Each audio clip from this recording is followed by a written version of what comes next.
what they specialize in. Um, so I'll show those pictures.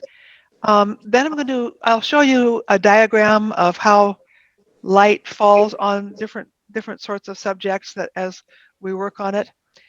Um, then we're going to make a color chart of snow colors, the colors that we see in the light, the colors that we see in the shadow um, of the snow. And that's going to be where you'll all get out your paints. Um, you watercolorists will probably need some decent paper for it. Your oil painters can use your cheap canvas pad or something like that. You don't have to use a good canvas.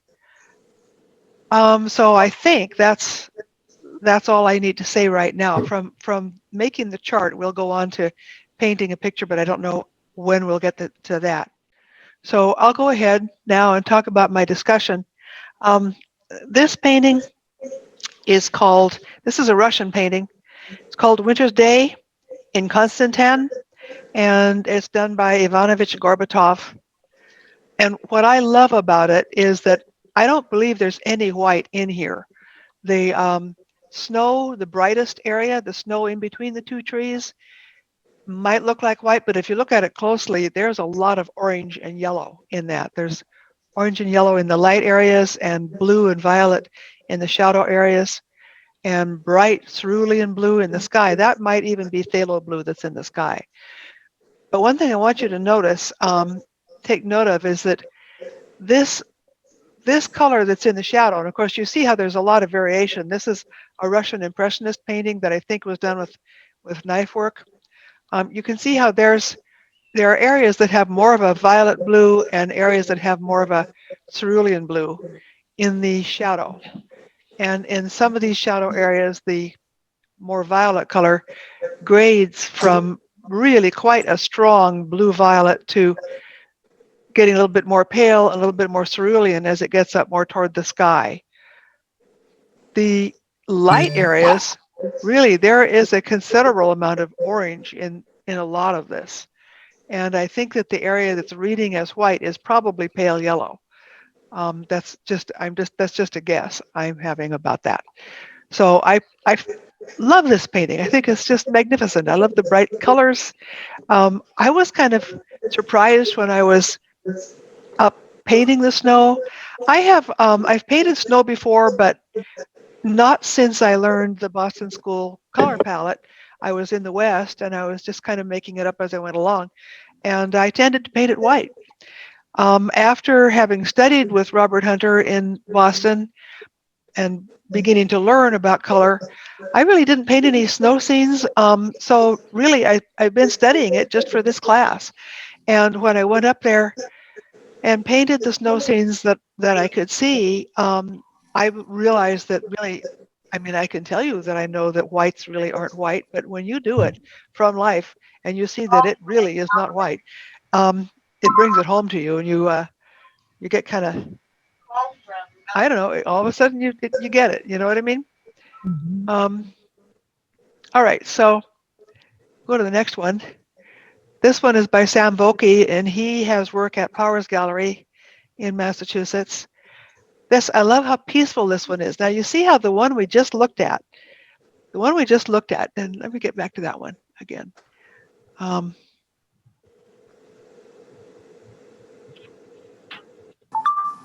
the one we just looked at, being done with a knife, has a lot of texture and a lot of vibrancy and vitality going on. And it has a lot of vertical elements. You can see how the trees are upright and the shadow is coming at a sharp angle. I mean, that light that's coming between the trees. Whereas if you look at Sam Vokey's painting, you see how the light and shadow areas are more horizontal and how it's rendered with a softer technique, a brushwork technique that's, let's see, hang on, I've got chat going on here. Somebody's saying something to me on the chat. Um, all right. Anyway, it's soft and it's horizontal and you get a sense of peace from it. The blue that's in here tends to be, I'm thinking it's probably a cerulean. I think there's probably a lot of cerulean in that blue. I don't see a lot of violet in this. I think there may be, he's got variations in this, so I'm thinking maybe around in some of these areas there may be some violet, but Can I more ask than you a question violet. about the violet? Pardon me? Can I ask you about the violet? The violet in Sure. the foreground, are those, is that shadow or is that light? Where my Yeah. cursor is right now? Yeah, and down towards the bottom of the frame a little bit. Yeah, that Yeah, area. that's all shadow. The violet is as well? Uh, yeah, everything that's in the foreground here. Let me just move something here. I need to make a little adjustment. Give me a second here. There we go. This down in here where his signature is, are you asking about that? A little to the right where it's lighter, right? Yeah, right in that area. Yeah.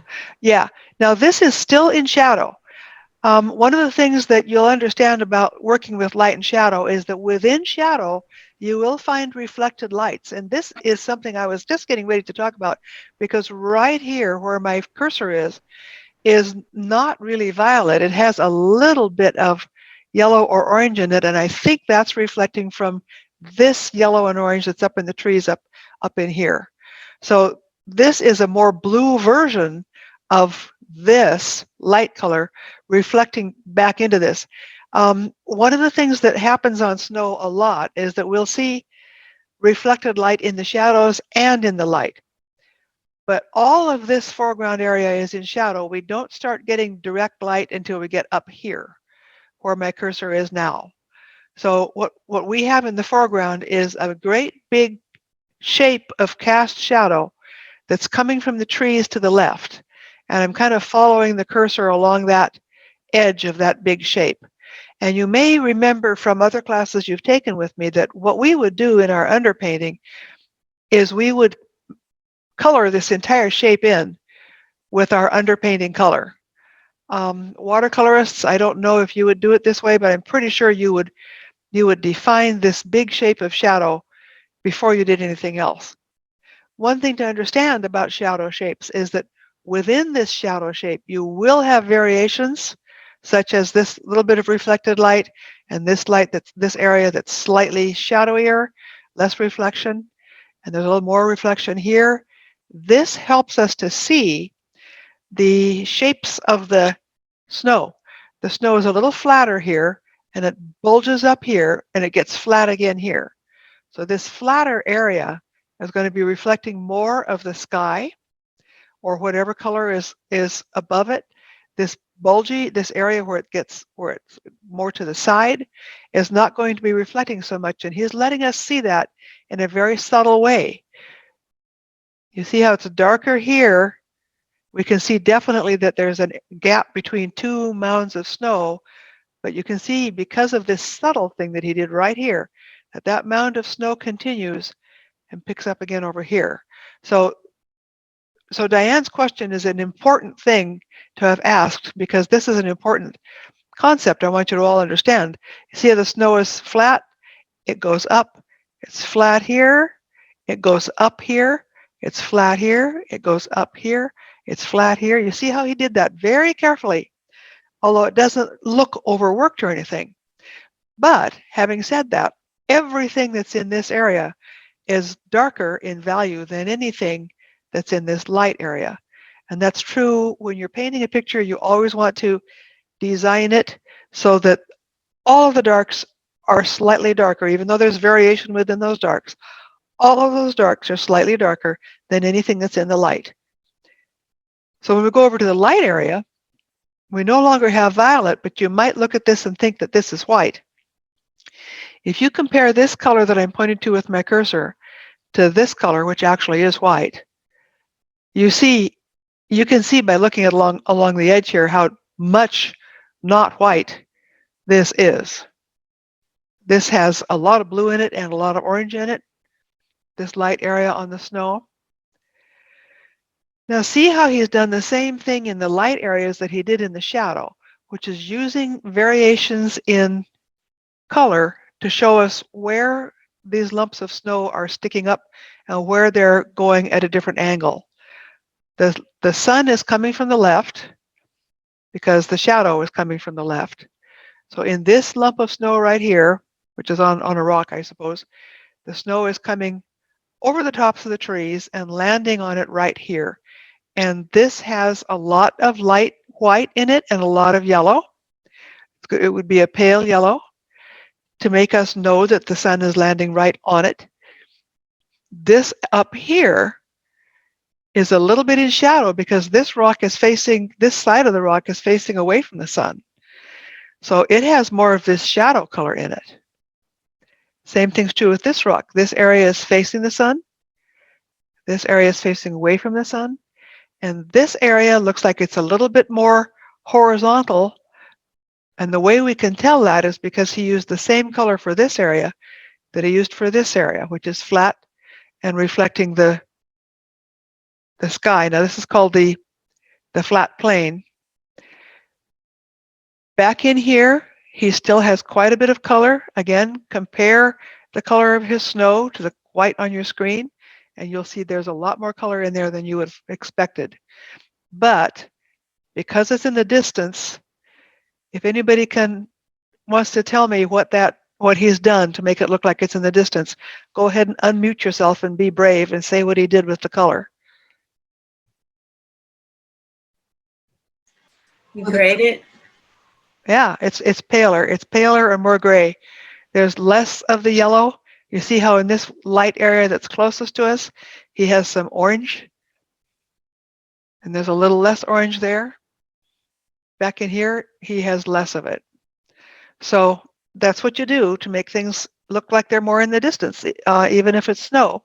You just have warmer colors in the foreground, less warmth in the distance. Did that make sense, everybody? Okay. All right. I'm going to go on to the next one. This is one of mine. Melanie probably recognizes this one.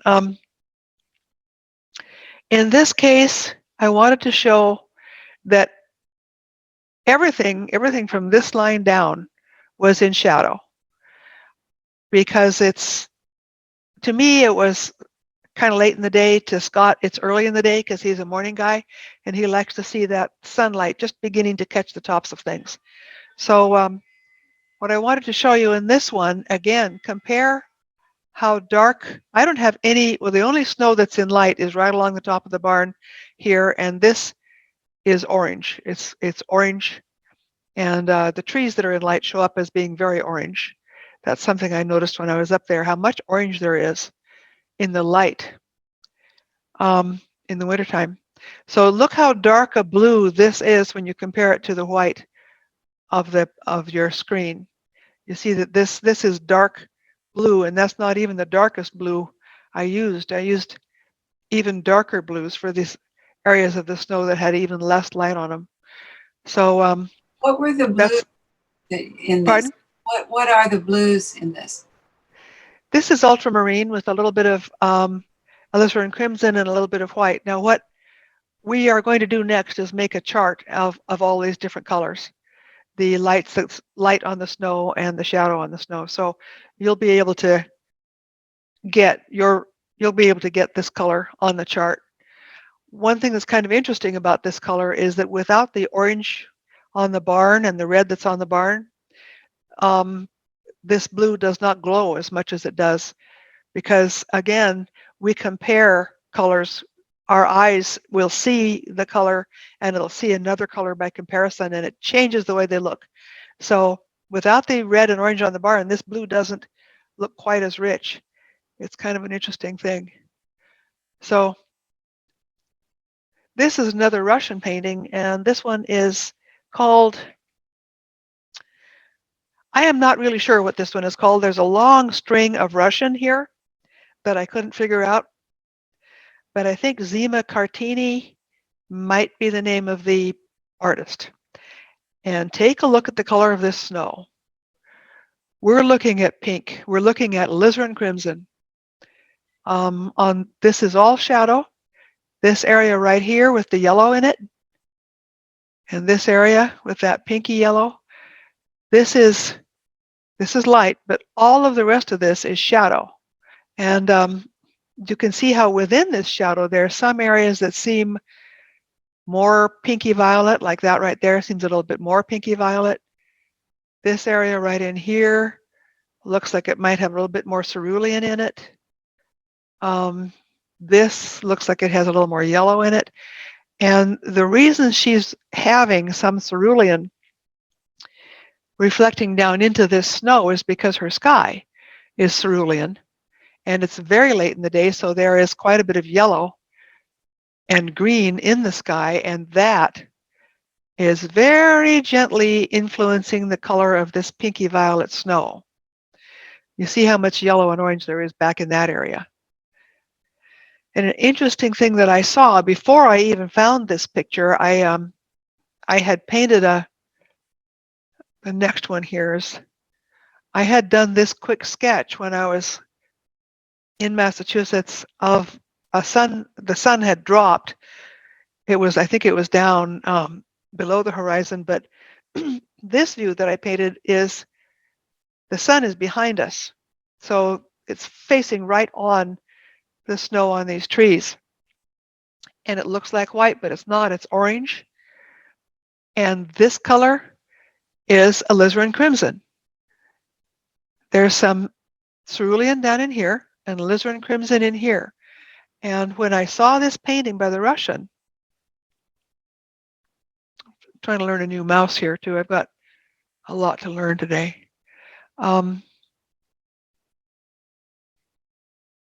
This painting by the Russian, I grabbed it because alizarin crimson is what they used in the snow. It's alizarin crimson with a little bit of white added to it. So this was a real quick sketch, but I recognized this color of the snow at that time of the day. And at certain circumstances of light, it doesn't go blue, it goes this pinky color. So that's kind of an interesting thing to have had a chance to see. This one is done by Stapleton Kearns, and he has his work at Bayview Gallery in Maine, where, again, I have some work there. And he does these luscious, luscious plein air paintings of Vermont. He goes outside with a canvas about this size, and he sets it up out there, and he paints whatever's there, and just comes back home and leaves it alone. So he's got these beautiful brushwork and beautiful thick paint. And take a look at the color of the snow here. Again, look over on the side and compare it to the white of the side. You see that this color is a slightly paler, toned down version of the sky. You see how in the sky, he's using that mixture of cerulean blue and cadmium red light that we have used in our classes before. And I think the watercolorists have found a good substitute for that cadmium red in the sky. But you see how that color is reflected down here. He's got individual strokes of the different variations of that color. Some have more of the red, some have more of the blue. Now the top plane, and this is something that we're going to get into more when in the next part of what we're doing today. The top plane of that snow is lying flat and it's reflecting the sky. So it's not as bright as some of these side planes. You see how this side plane is vertical, going down into the water. And because of the fact that the snow, the light is coming from over here and shining straight on there, that's lighter and it has more yellow in it. You see how these dark shadows, he's made them that dark blue and violet, similar to what I used on my painting of the barn. You see how he's got shadow in here and it's blue and violet. If any of you want to use any of these for your reference, I'll do a demonstration like in the next days, the next weeks. I'll do demonstrations, and a lot of you have reference of your own that you want to work from. But if you'd like to use any of these for reference, ask me and I'll send them to you. These people are masters at this kind of thing. You see how he used color to show this heap of snow right here. There's yellow on this side, where the sun comes in, and you see that is really quite a strong yellow. And there's strong yellow here, showing the light on it. This side has more violet because this is on the shadow side. So that's important to know. We'll be working with these colors when we make our charts. This is a quick sketch I did. We'll be doing this quick sketch ourselves in class. Once we've made our color chart, we'll do a version of this sketch. These rooftops, it was in morning, but the sun was up pretty high. So there was a little bit of shadow on the rooftops that were facing, I guess, north. I guess that would be north. There's a little bit of cast shadow. Melody's nodding her head because this is right outside her house, and she knows that that's north. So there is some shadow on the north sides of these rooftops. There's a cast shadow here. And you can see how what I observed when I was painting this, and I looked carefully for the colors in the shadows, and I saw that this was mostly cerulean blue in this area here, a little bit of alizarin crimson added here. You see how this area right here is that violet.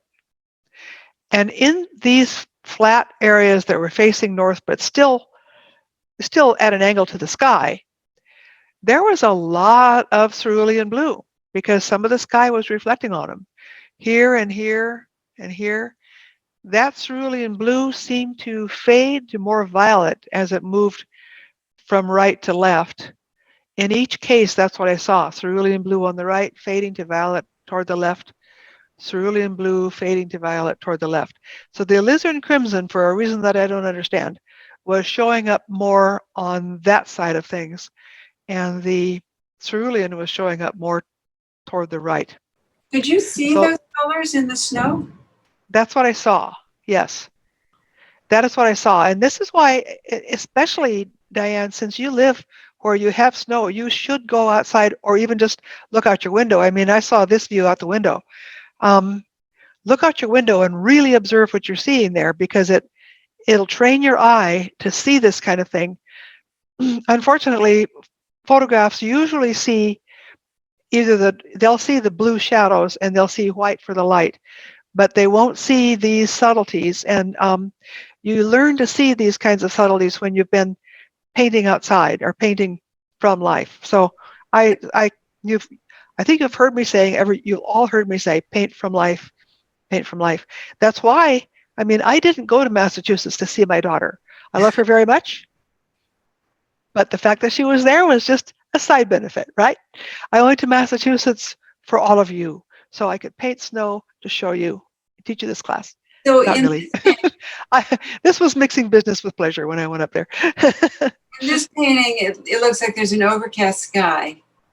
And I mean, like, I'm looking at it was in that area. There was a cloud over there. Yeah. But I don't see, honestly, I don't see any color in the snow. It's just white and gray. In the paint and the snow that you're looking at outside? Outside my window. Because Okay. we have an overcast sky. Oh, you have an overcast sky outside right now, right? Yes. Yeah. Okay. The sky that I made, there was a cloud over there. And I left it that way because I didn't want to have a streak of bright blue drawing the eye up to the top of the canvas. There was, directly over these, there was sky and sun. One thing that Diane, if you want to paint or if you want to study what is happening with a truly overcast sky, and I did some studying of this also with the Russian painters, there is a lot of orange in the colors. If the sky is completely overcast, you'll see a lot of orange. And it's hard to believe that what you're seeing is orange, but that's what you're seeing. Just you have to learn to train your eye to see what's really there instead of just a sort of oversimplified version of it. It takes a while. It takes a while to train your eye that way, but you can do it if you study life. I've talked about this before. Truth. You know, truth is what you'll see when you get to really seeing. And a big part of learning how to paint is learning how to see. In the light areas, and you see how because of the fact that these planes of the roofs were not drastically different. I didn't have like upright planes. All of the planes of the roofs were at slants. So the light areas are not drastically paler than the areas that had a little bit of shadow, but you can see that the colors are different. This has cadmium orange, cadmium red light, cadmium yellow medium in it. I think this one has more cadmium yellow light in it. So these two parts of the roof that are facing a little bit, getting a little bit more light on them, have more warm colors in them.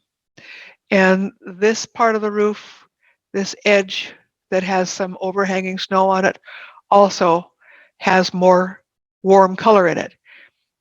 In our color charts, we'll be doing some charts for warm colors and some charts for warm light colors, light on the snow, and we'll be doing some charts for shadow on the snow. So it's two different sets of color. Just like everything else, it's two different sets of color, one for the shadows, one for the lights. Now, the house had yellow on it. It doesn't look all that yellow when the sun isn't right on it, but it was reflecting this yellow onto the snow right here. So that's why this piece of yellow is right here. You can see that it's not as bright as the yellow that's on the house. What this little stroke is yellow added to the violet that was already there. So that's reflected light on there that you're seeing. And we will do a color chart, and then we'll do this little painting. So you probably will understand more about it when you do it. This one was not a very good photo. I mean, it was a good photo, but it was a real small resolution. It was whatever. I had to fix it to make it bigger, so now it looks a little grainy. But I wanted to show it to you because I wanted to show you that at this latitude, this one is done by Charles Movali. He's another Boston School painter. And at that latitude, in the depth of winter, sometimes there's not very much light on your flat plains at all. You see how really dark these flat plains are compared to the white of your screen. So in order to make the road look like it had snow humped up on either side of it, he used this yellowy white only on the side where the snow was coming in, and he used this grayish color for the top plane of the snow, on the road. This color is a toned down version of what's reflecting from the sky. And he saw that because he studied it outside. Then we have the shade side of the snow has a lot more of the ultramarine, and you can see right back there he's got a bright blue color, because sometimes that happens when light comes through. Light must be coming through that pile of snow from over here and coming through to get you that bright cerulean blue. It's just so neat to study the work of other artists and see what they've done to make this all happen. And then I took the colors. Now the colors that I did on that rooftop painting that I just showed you, I used those colors for this painting. This quick study of this was to see if I could take the colors from the rooftop painting and use them for a landscape and show light on the snow and shadow. And so this is one that has a lot of artistic license in it. It's taken from a photograph of a very dull day. And this is an example of, I'm going to show you how you can take photographs and make them look less like photographs and more the way the snow would look in reality if you were really seeing it. But you can see again how we've got these warm yellows and oranges in the light areas of the snow, and the blues and violets in the shadow areas of the snow. I used cerulean blue on the side facing away from the sun, and yellow on the side facing toward the sun. So those are things that I I studied just from what the Russian artists were doing and what I saw when I was in New England studying. I'm going to open this up for discussion now. I'd like to hear your questions and suggestions. And you can, I think you might have to unmute yourself. I've got everybody muted. Gail, Yep. Yeah. in the past, you told me that in a road with the tire track, there are various colors Yeah. in the ruts that in the snow. Yeah. Could you go over those again? Well, let's see. What I have is and this is just a quick sketch. We'll get more when we do a larger painting from Mm-hmm. when, in a demonstration, I'll do a larger painting from this photo. But I showed blue in the shadow area going across and then down and then across again. So I was using blue in the shadow areas, the cast shadow areas. Then on the area that's at an angle for the tire track, it's Uh-huh. not quite in as much shadow as the cast shadow, but it's at an angle. I'm showing cerulean blue there rather than ultramarine in this area. Uh-huh. In this area, I showed some of the pink reflecting off of the sky. And in this area, which is facing the sun, I used more yellow. Okay. But we'll get into that. We'll be doing that. We'll do this rough study. If you choose to do this one, you could choose to do from one of the Russians or one of the other artists if you'd like, if you'd prefer. But I'm going to do this rough study again, and I'll enlarge it and make it into a more finished painting. And if you want to do that with me, you're welcome to do that, or you're welcome to do something else. But just try to, if you do a different painting, try to bear in mind these principles that I'm telling you about.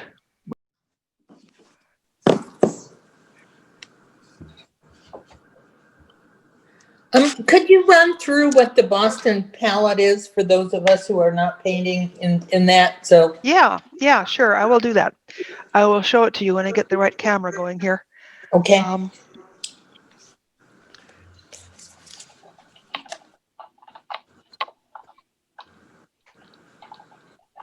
Is the Boston palette the same as the Impressionist palette? It's the Boston School Impressionist palette. Yeah, that's what it is. And I'm getting this camera set up here so we can do it. Now, there we go. And that you're looking at is the Boston School Impressionist palette. What this is, I'll go over it for anybody who needs that. It's alizarin crimson, cadmium red deep, cadmium red light, cadmium orange, cadmium yellow medium, cadmium yellow light, titanium white, viridian, cerulean, and ultramarine. Gail, is that your TSO on the left? This is the TSO right here. TRO, I mean. Transparent red oxide is a color that I've started using as an underpainting color because I like it so well. What I had used for an underpainting color before was I would mix something out of the blue and the orange. But if I don't have to use a cadmium, because cadmiums are so expensive, if I don't have to use a cadmium for something like that, I'd rather not. So I'm using the TRO. Also, I've tried things like burnt umber and raw umber and all that. They're just a little bit too opaque and a little bit too dark. And this transparent red oxide keeps me from winding up with a dark underpainting. So you're not including burnt sienna or yellow ochre? Right, not this. Here's the situation, what I do with burnt sienna and yellow ochre. This is the Impressionist palette.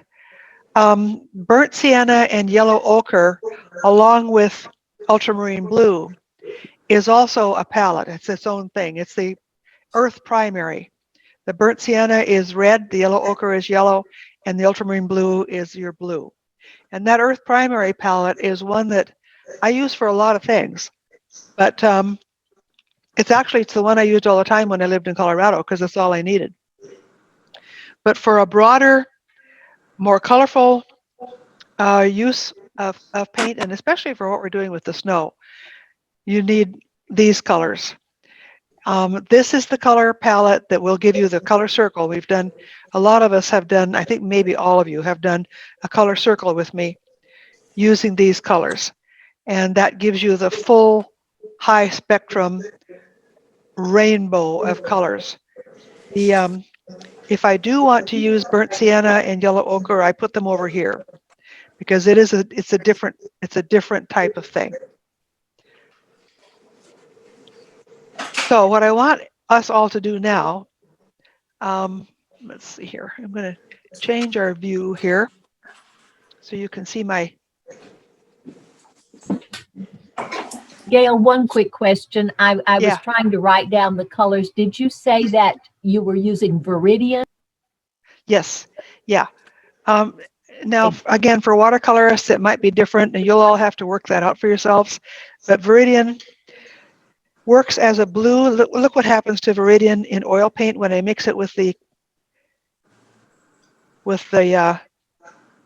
titanium white. Titanium white is so cool that it turns into like a turquoisey blue.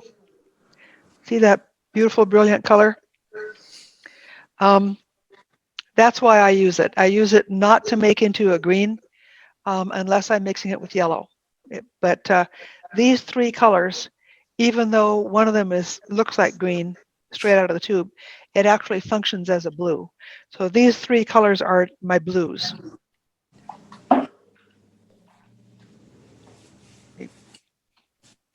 All right, I think that's understandable. So what I want us to do, and what I'm going to be showing you over here on our pad, I'm going to make a group of shadow colors right here. We'll put our three blues in a row here, and then we'll make mixtures that will go out this direction with more white added to some of them. Then over here, we'll put down our warm colors, and we'll make mixtures with white added to them, headed out this direction. So let's see if I can get that. I might want to move this over just a titch. There. So you should be able to see my pad here and my palette here. Use your knife for these mixtures. You don't want to use a brush for any of this because it's a real pain to clean your brush out in between. So first, here's what I'm doing. I'm taking some of my Viridian and just putting it right here.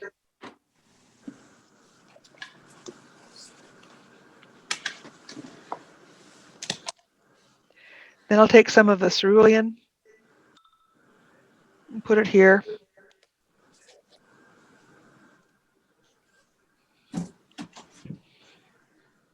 And then some of the ultramarine and put it here. And I'll leave it at that for now.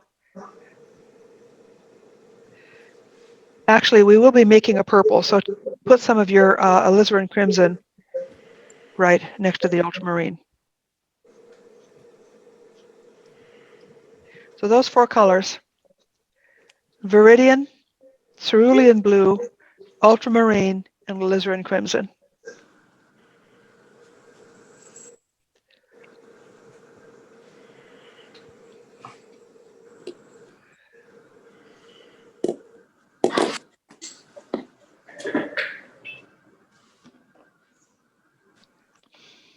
Gail. Yeah. Diane here. Uh-huh. Your alizarin crimson has a brighter tone to it than mine does. Mine almost looks black. What brand are you using? Well, Crimson? it wasn't Rembrandt. Should I try Connected in instead? This is not Rembrandt. It's something else. M. Graham or something. Okay, well, here's the thing. Rembrandt doesn't actually make alizarin crimson. It makes what they're No. calling permanent matter. Oh, So yeah. I'm calling it alizarin crimson, but I am using the permanent matter. But any one of those cool reds, the quinacridone would work. Alizarin crimson works. The brown that's in it is really not a problem. But Gail, yeah. I was just going to say, I've got Williamsburg and I've also got Gamlin, and there is a difference. One is darker than the other. The different brands have different things. I'll see if I can find a different alizarin crimson, and I'll show you what I've got.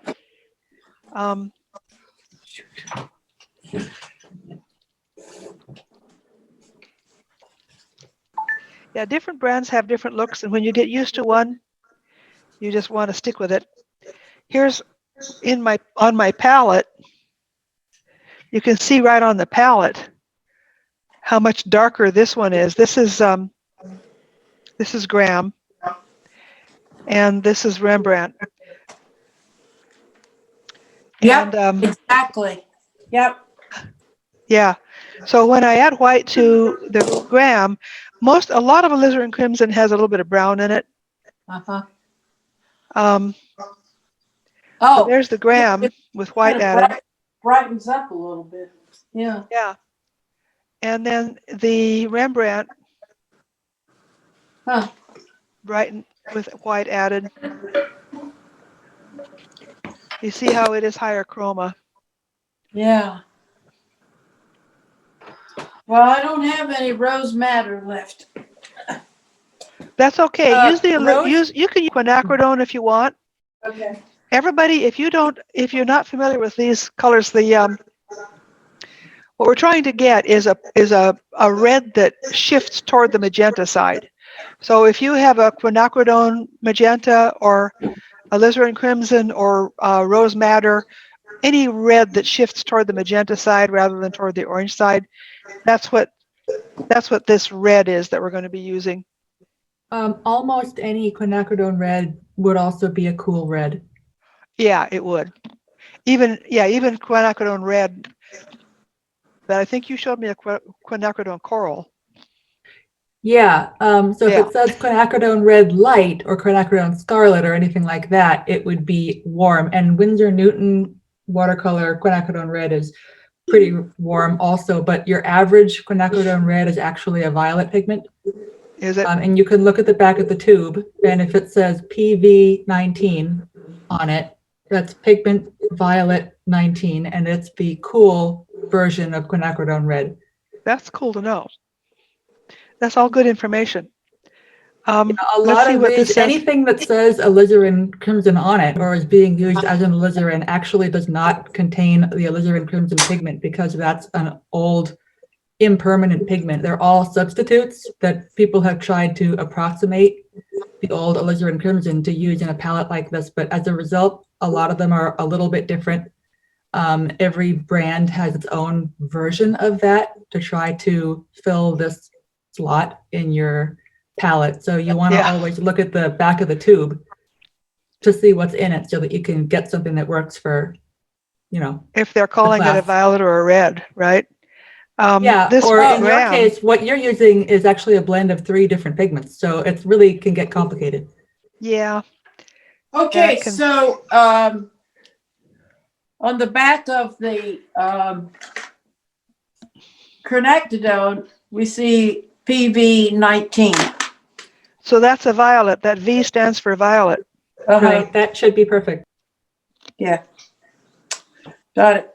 What I have on my permanent matter deep, they're calling it a red, PR, pigment red.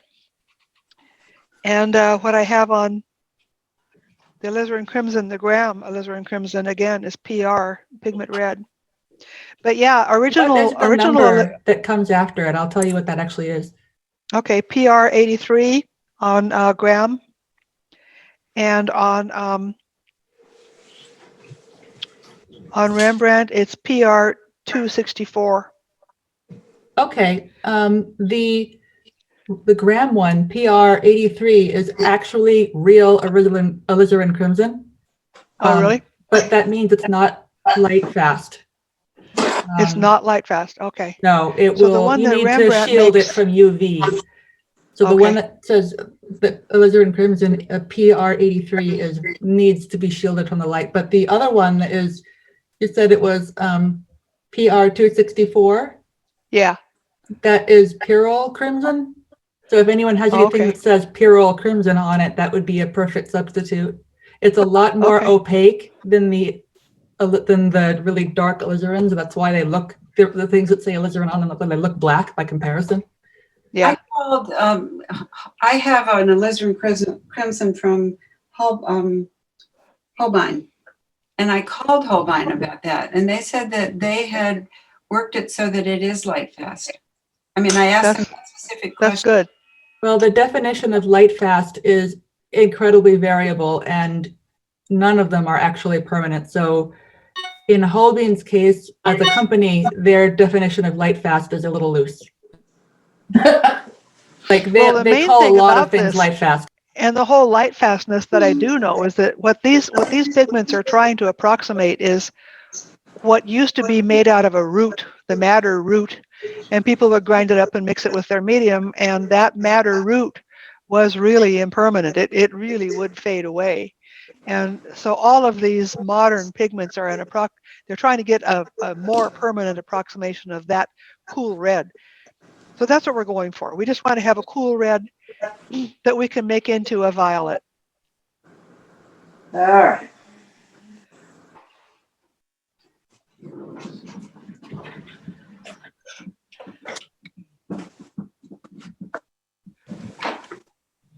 Gail, so basically you have a warm blue, a cool blue, and then what does a viridian represent in It's terms a of blue blue? also. All three of them are blues.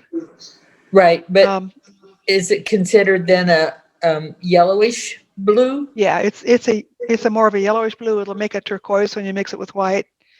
So maybe, since I don't know that our viridian would mix at all like an oil viridian, maybe we should Well- use it like cobalt turquoise or?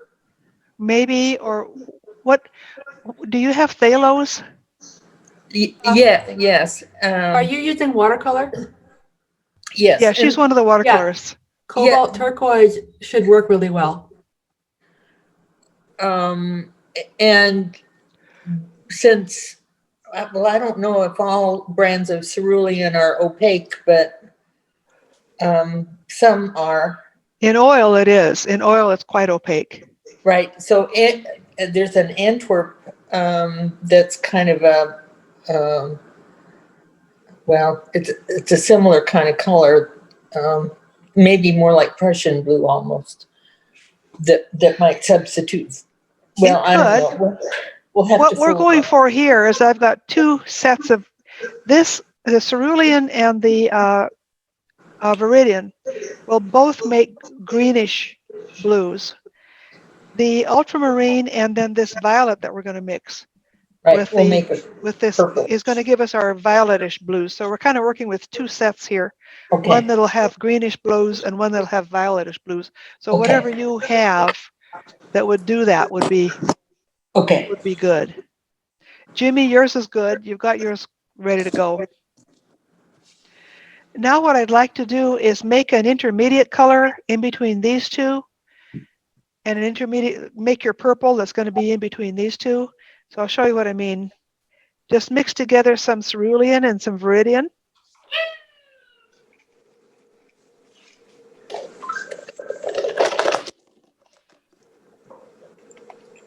And just put it in between. It's a real pretty color.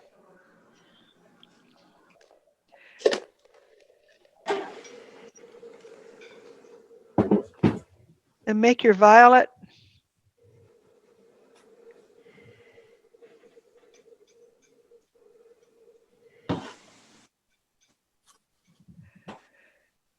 And put it in between the blue and the alizarin crimson.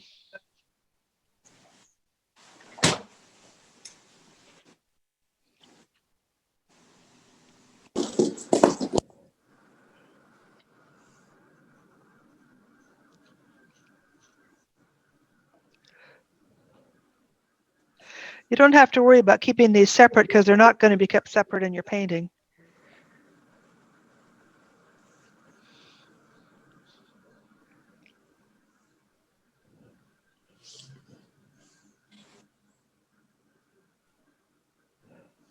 Gail, what is in between the Viridian and the cerulean?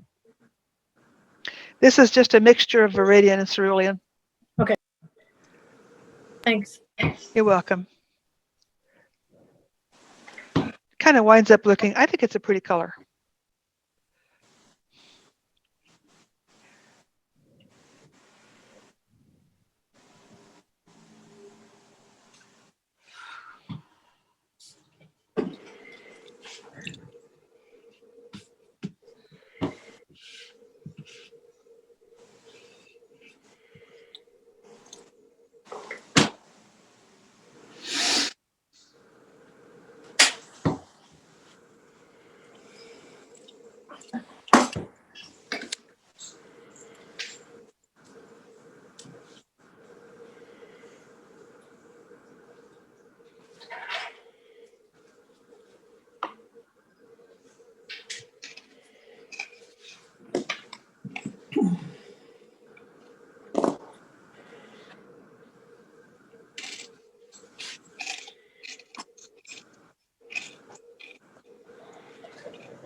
The next thing we're going to do is just make a gradation going this direction by adding white.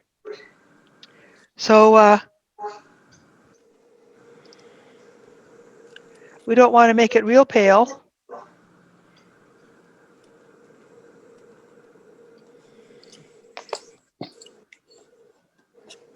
But just add some white to your Viridian and put it beside it. And then add a little bit more white. I'm not going to try to keep it in those value numbers, you know, value number 7 and 6 and 5 and all that. It's just not something that, I just don't use that. I think it's better just to look at it and see what it looks like. So we're just trying to get it lighter as we go across from left to right by adding a little bit more white.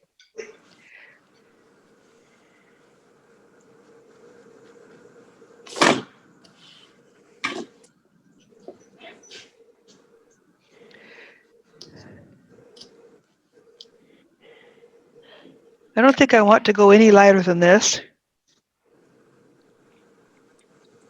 I think any lighter than this and it will stop looking like shadow on snow.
Then I think you'll know that what we're doing next is taking our mixture, the mixture of Viridian and cerulean blue, and adding white to that.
You want us to go down and do the reds as well?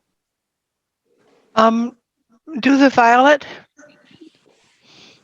Do the, you should have one that's just cerulean blue, and then you should do the violet. And then I want to see everybody's charts before we go further. Cerulean or ultramarine blue for the violet? Have you done this one yet? I did the top one, the top three. You've done this top three? Yeah, now go ahead and do these bottom three. The ultramarine blue, the violet, and the Okay. alizarin crimson.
How are you all doing? Doing all right? I want to show you one thing. We've got about 5 minutes before our next break.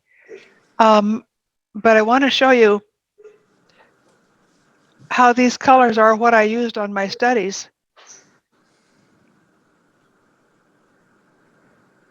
So if I've got this alizarin crimson,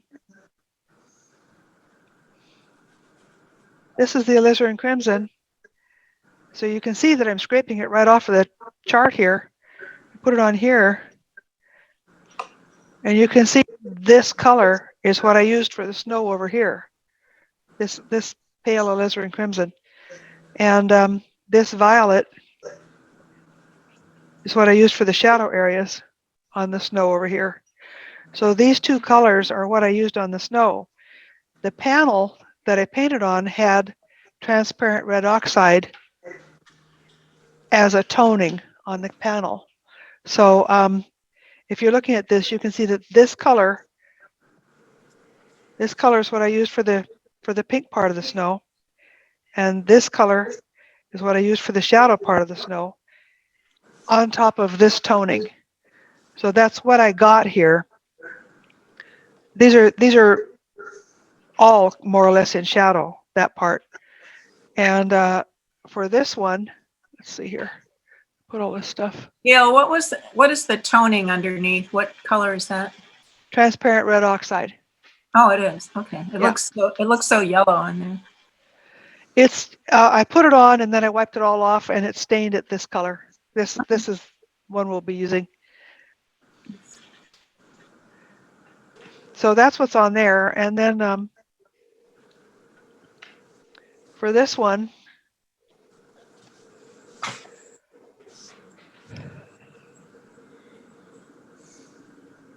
pretty sure that this is this cerulean blue. It is.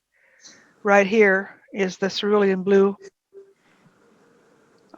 This probably is something that's kind of a mixture of these two. I've got it a little lighter than that. But I can mix these two together with a little bit of white. and probably come up with that. So there's that. This violet is probably what's over here. Yep, it is. So you can see how these colors really are what I used.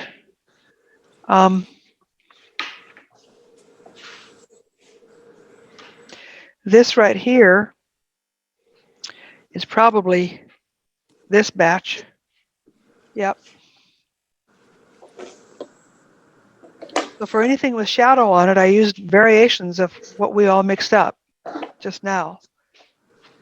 This one is in this range right here. Nope, it's a little darker.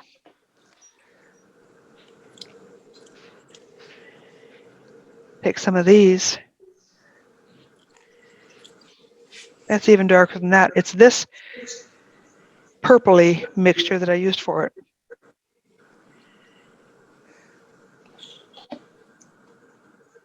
You see how it works in there. And then these lighter areas, I think I probably pulled some cerulean into it for these areas. Yep, those are the colors I used, but I used these darker versions. This was really showing some darkness.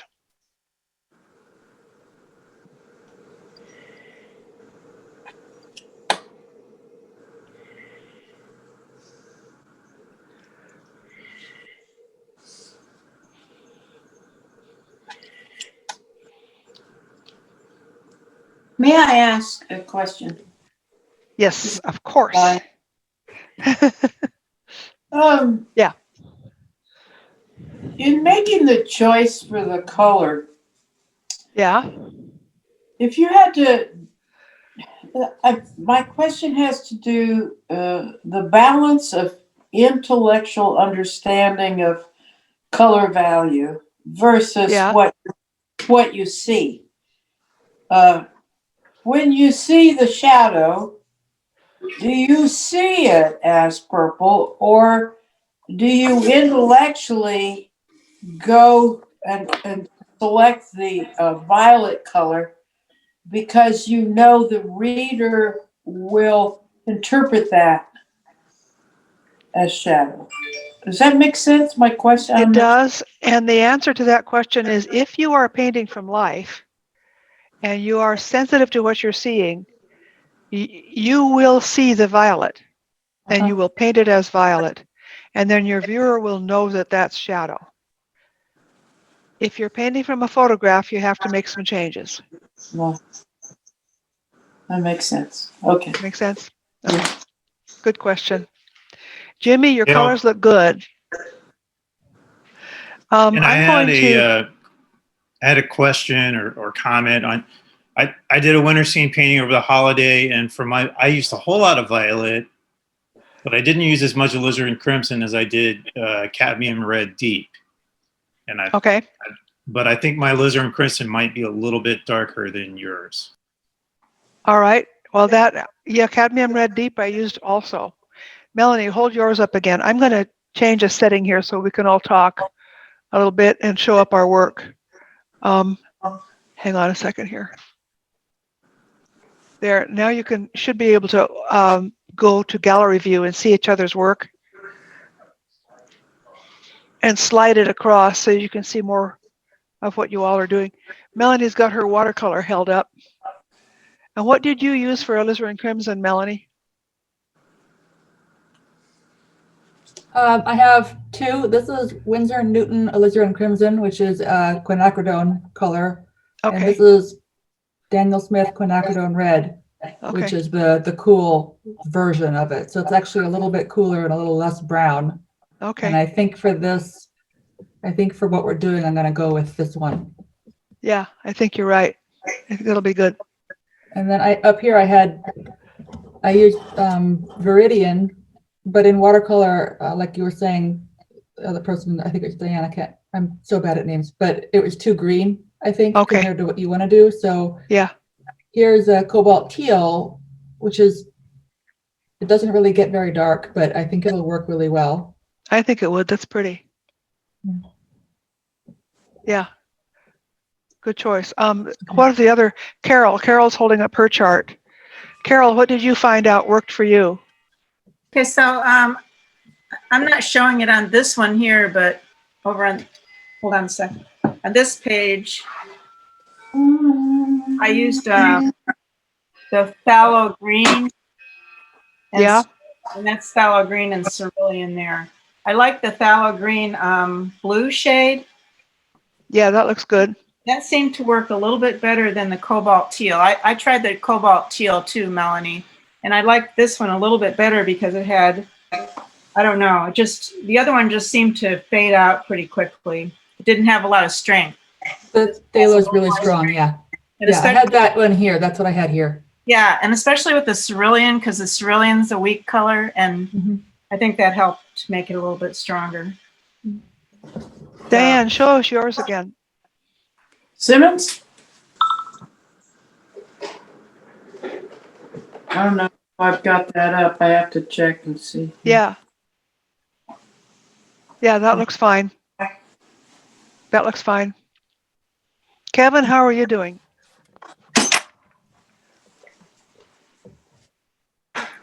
Yeah, that looks good. Oh, I have a comment about the Viridian, how strong color it is. And I kept having to add more white because it is so intense. You know, Actual Viridian is not very intense. Would you double check that you're not using phthalo? oh, that's a good question. Viridian. No, that's Rembrandt Viridian. Yeah, I just had that. It wasn't it's just an impression. I thought I'm having to add more white to this than I did to the Well, you know what, Cerulean. cerulean is really weak.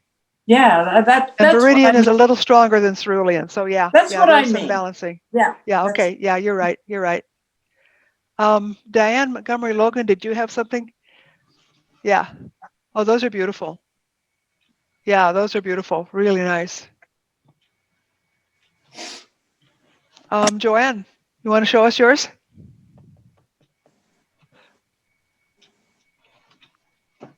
Yeah, they look good. Okay, do I have it placed right? I can't tell. Hold it up a little closer. Okay. Good. Tell me when. Yeah, those will be good. Those are going to be good for snow colors, believe it or not. Great. Great. Thanks. Rebecca, yours look good. Those will be good snow colors. Okay. Who have I not looked at? Scott. I'm kidding about Scott. Thayer, show us yours.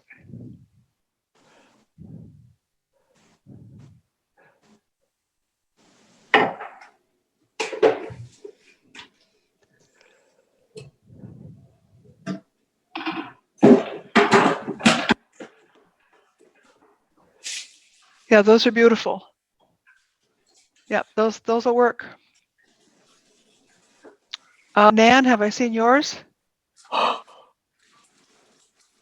Thayer was trying to talk and she was muted.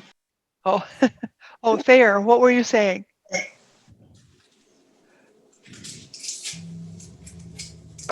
Okay, what I was saying is that I had two different brands of alizarin.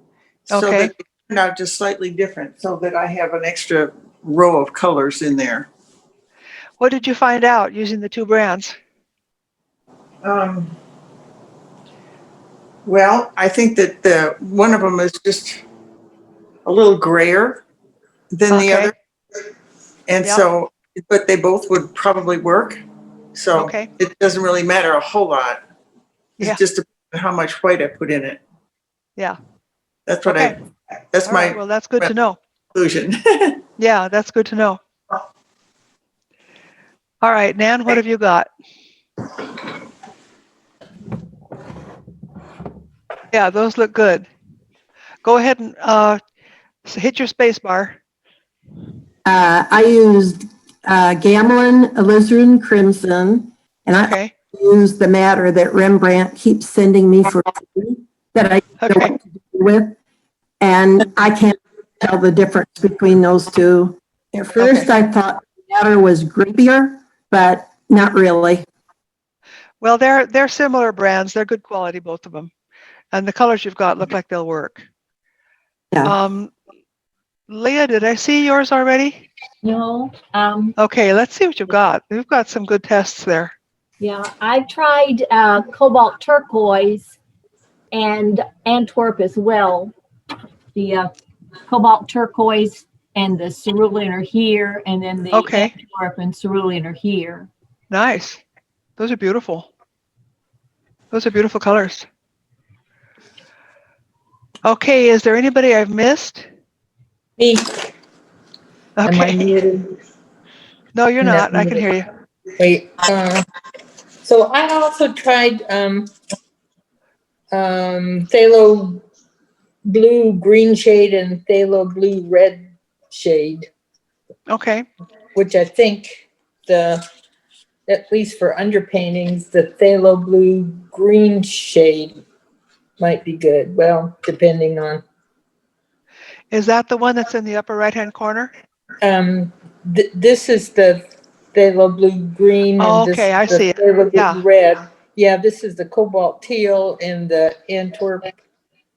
I use cobalt, French Ultra, and the alizarin crimson.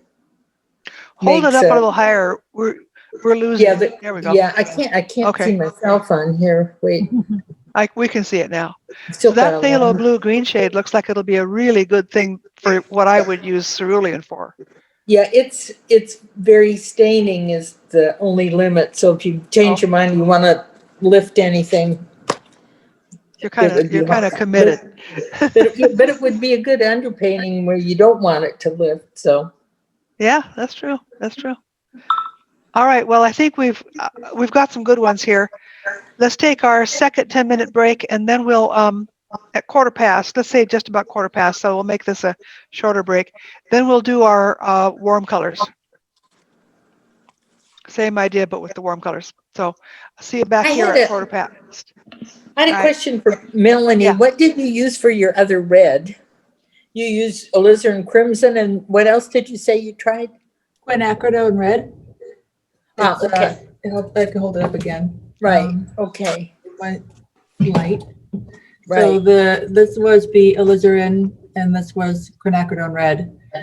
This is Winsor and Newton alizarin specifically. They're all different. Right. So Right. Your alizarin red looks quite a bit grayer than the quinacridone. yeah, But that's not a bad lower thing. You chroma. very often want to be able to tone things down. So, all right, cool, real cool. This is fun. I'm having a good time. Are you all having a good time? Yes. Yeah. Good. All right. Well, we'll take a quick break. We'll be back just a little past 1/4 past, and we'll do the warms.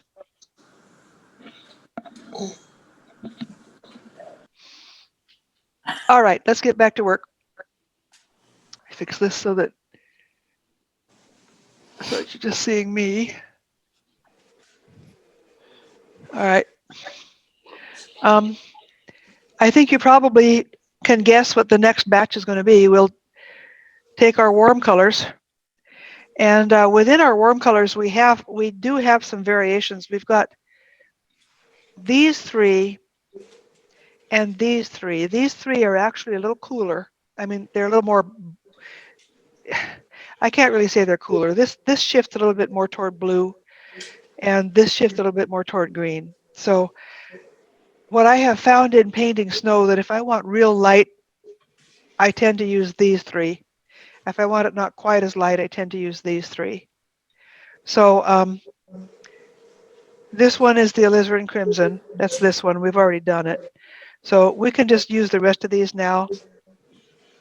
And I've kind of used up all my space, but we'll figure it out. Gail, can I This is ask a tangential question?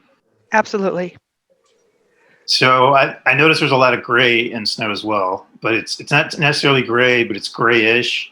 When you're mixing that with a green, when you're mixing one of your reds with a green to make that, like, what's your preference? So which did you mean had gray in it? Were you talking about This painting here, this one, the gray that's down I in think it here. was one of the yeah. I think it might have been one of the Russians. Oh, one of the Russians. Well, I don't know what they did, but actually, there are so many different ways to grade a color, and that was going to be my next thing that we would do, would be grade some of these down.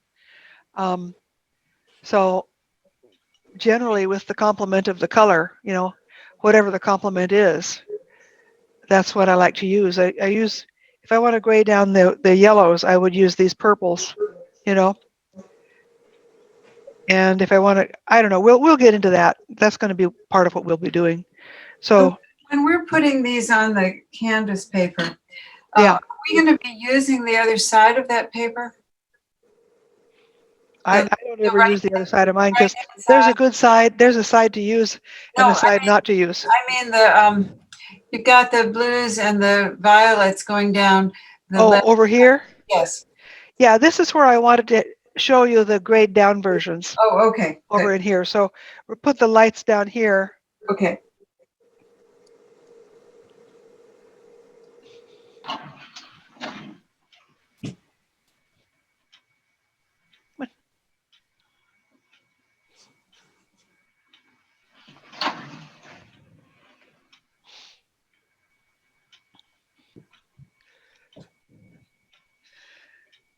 So did you want us to start with CAD Light or CAD Red Deep here next to the alizarin crimson, CAD Red Deep, then CAD Red Light right beside it. And we don't need to make intermediate mixtures of these because they're so similar already. They do a pretty good job on their own. CAD Orange.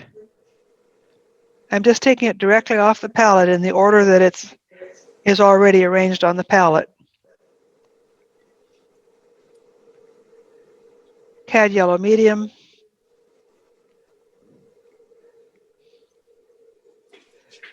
And CAD Yellow Light.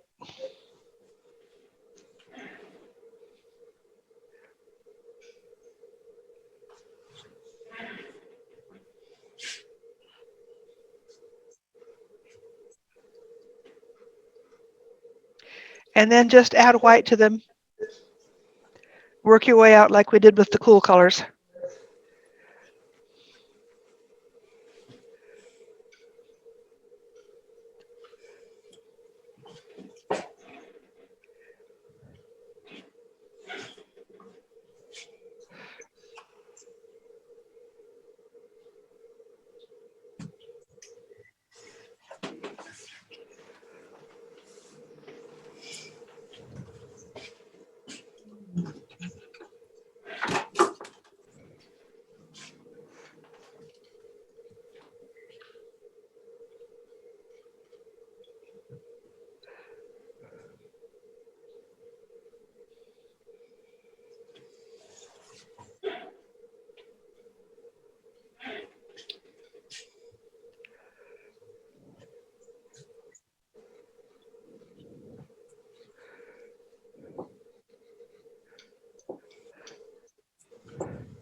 You know, I never thought of myself as a party person, but when this whole COVID thing is over, I am going to go to parties and I'm going to host parties. And I never thought I was a party person, but I tell you, I miss the parties that we've had at On Track and what we've had with the Chestnut Group and all those things. Gail, I decided I was going to have the largest garden party I've ever had. Well, I hope I'm invited. And I'm going to invite everybody. If I know a person's name, they're going to get an invitation. They're going to get invited.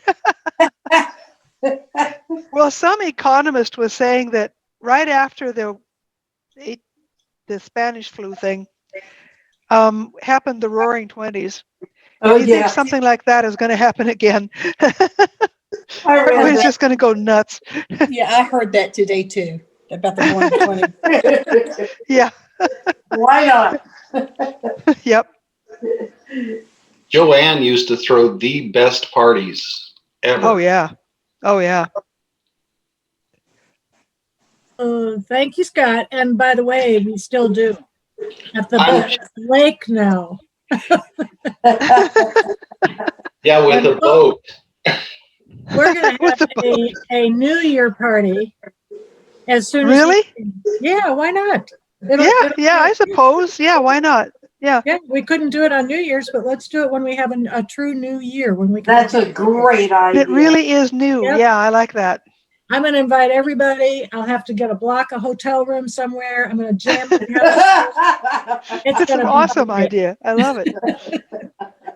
Oh, and I'm going to decorate with silver and gold and all the glitz. Why not? Yeah. Great idea. That's great. No, when I had attended Joanne's parties, I was still working at night and was always out of sync with everybody else's schedule of the fun stuff. So when I was able to attend, it was a tremendous treat that years later still sticks with me.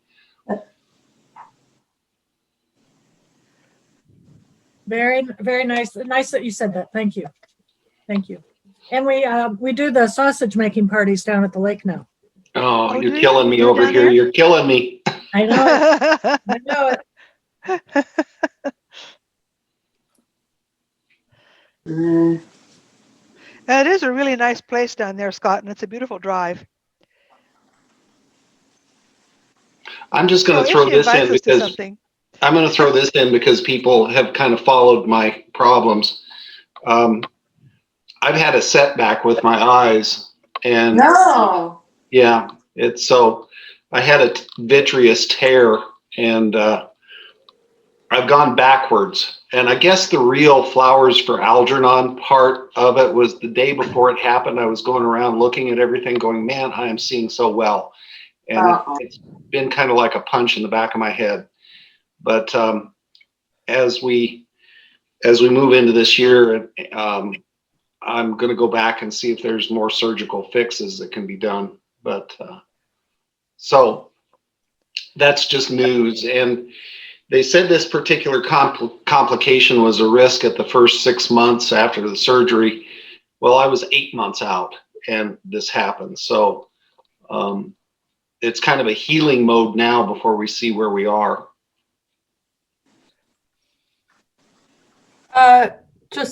I've forgotten the list of colors that you said you're putting there. Could you just read them off to me again?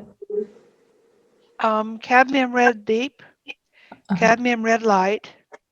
Now these cadmiums, I know in watercolor you might want to use something else. Yeah, I'm using Winsor red for the cadmium red deep, and I'm using quinacridone red light for the cadmium red light because cadmium red was in between those two. The only cadmium red I had. So. And then I've got cadmium orange, which is just a clean orange, a warm yellow, and a cool yellow. And your warm yellow is cadmium. These are all cadmiums. Rembrandt cadmium yellow, just medium. Normal? Medium. Yeah. And okay, and then Rembrandt cadmium yellow light. I mean, it looks a lot more orange on the screen, but I guess that's just my monitor. This color right here. Yeah, it's kind of looks like stop sign yellow, or whatever, yield sign yellow. Yeah. I guess stop signs are red. Okay. But you see how I don't know if you can see it if your monitor is showing. These tints are pretty pale, but they are there and they're warmer than the paper itself. Yeah, I can see them.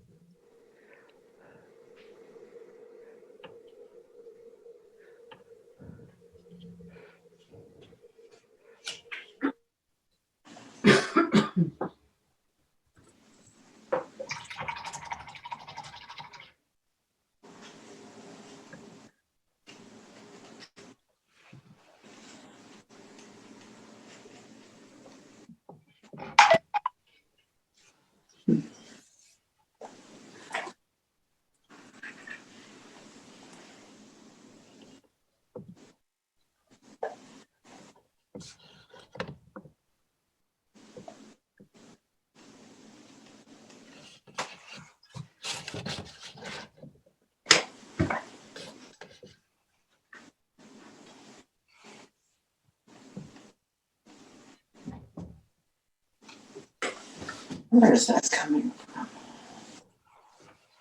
You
feel better, huh? Yeah, that's a good dog. Yeah. Yeah. Yeah, it's a happy dog. Come on. You go attack Scott. Come on, in here. There you go.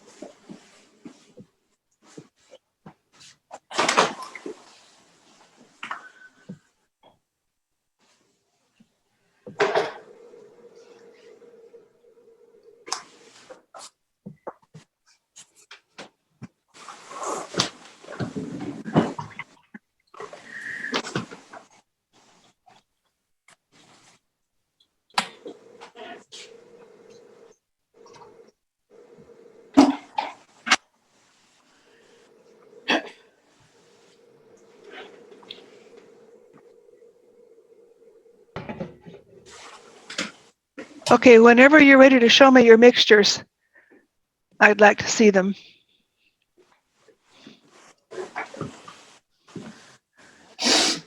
And you can go lighter on your tints, Okay. on especially the reds and oranges. You can go lighter than that. All right, I will. You know what I know? Do like a couple steps lighter. The yellow medium, the yellow light look so much alike until you add the white. Then Isn't that odd? then you can see the difference. Thought that was very interesting. Yeah, yeah, that's an interesting observation. Okay, Joanne. Yeah, Can you yours see look mine? good. Okay, Yeah, great. those look good. Thank you. Diane, I'm not quite there. those look good. Carol, yours look good. You can go a little lighter, although watercolor dries lighter, doesn't it? Yes. It is. So we'll see. It's pretty dry there on the right, though. Okay.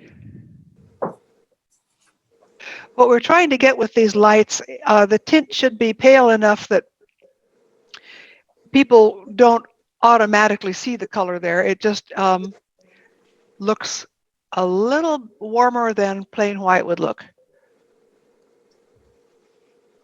I used a Perignon orange. That's the third color down, and I think that might be a little too strong. I might go with that cad orange that I put at the bottom in place of it. Okay. From here, they both look okay. They do? Okay. Yeah, but of course, I'm looking at it on the monitor. Yeah. But they look okay to me. Okay. But I will leave you your judgment. And, there may be one time to use one and one time to use a different one. Yeah, that's depending true. on the time of day and things like that. Yeah. Thank you. Did anybody in the watercolor group try Aureolin yellow? No, I didn't, but I did try Cad Yellow Light, and I tried Hansa Yellow Medium. Jimmy, yours look good. Yeah, you've got it, Jimmy. The cadmium yellow medium, Jimmy, make it a little lighter. Make one more step lighter. Leah, yours look good. you'll need to hit your space bar. You'll need to unmute yourself. Yeah, sorry. I'm not real happy with the pyro red that I used at the top, but I'll keep playing with the red that I like better. Okay, okay.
All right. So this is what I've got. Yeah, those look good. Those are good. I have these. Melanie and Lois, yours both look good. Those will all work. Good.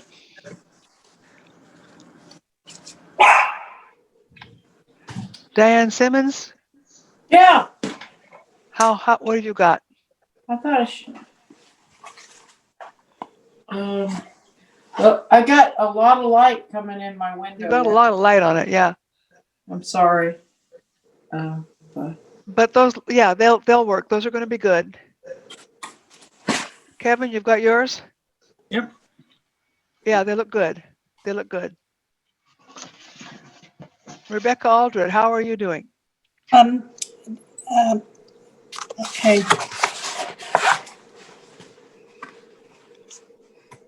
You can go one step lighter. On all of You the can go bottom one ones? step lighter on all of them. Give them one more pale tint. There, what have you got?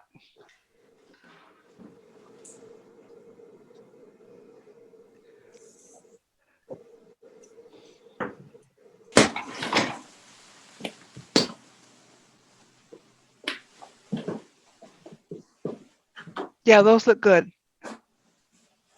Those will be good.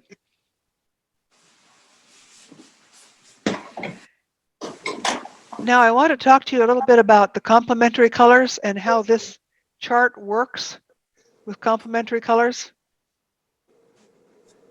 Now watch me here for a minute, everybody. I'm showing you something on this so that you can understand. The way we've got this laid out, the complementary colors work out perfectly. The complementary color for Viridian, here we've got our cool colors and here we've got our warm colors. So the complementary color for the Viridian, which is the top on this list, is the cadmium red deep. The next color is the cerulean, and the complement for that is cadmium red light. You just move your way down. The complement for the ultramarine is the cadmium orange. The complement for your purple is the yellows. Alizarin crimson, don't worry about that. The complement for that is going to be one of these yellowy, orangey, greeny colors. It's kind of weird. So just look at it, look at your chart this way, and it should be easy enough to figure it out. The top of the green, the top of your cool colors is the same complement as the top of the warm colors. The second from the top of the cool colors is the complement for the second from the top of the warm colors. And I'm not counting this in-between mixture here. The third is the same as the third for the warm colors, and the fourth is the same as the fourth for the warm colors. Does that make sense to you all? Go ahead and holler at me if it doesn't. Just so I'm clear, so are you saying the complement of alizarin crimson is ultramarine blue? No, alizarin with ultramarine makes purple, but what you have to do to get a complement of alizarin is make a green.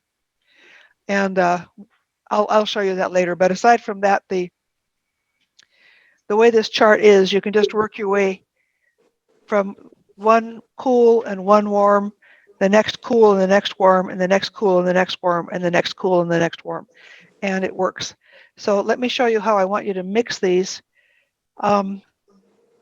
What happens when you mix a complement is you'll change the value, and the value is the lightness or the darkness. So like say for instance, I have this pale green, this sort of turquoisey color, and if I add the complement to that, that's the red. The red is going to be very dark. Cadmium red light, cadmium red deep is a very dark color. So I'm mixing a very pale version of it to add. I'll try adding it here. You see how that pale version is still not pale enough. But you see how that grays the green down. It also darkens it.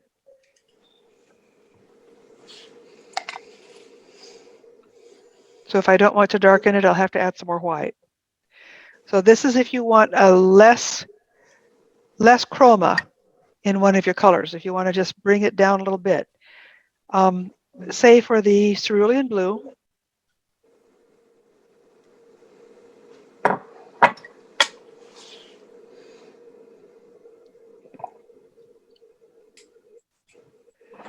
here's my light mixture of cerulean blue. So this is a mixture, but the viridian is here, cerulean is here. Hang on a second here.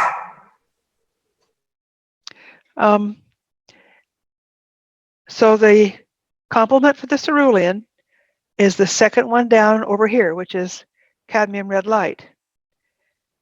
Cadmium red light is also very strong. So I'll mix a bunch of white with it. I think that is over here. I add it to my cerulean blue. You see how it warms it a lot. Cerulean is not very strong. Cadmium is very strong. It doesn't take much to change it. But you see how that takes that down into a grayer color, quite a bit warmer. I'll do the same thing. The blue and the orange tends to get greenish, but we'll do that. Here's the blue. I add some of my pale orange. See how it warms it?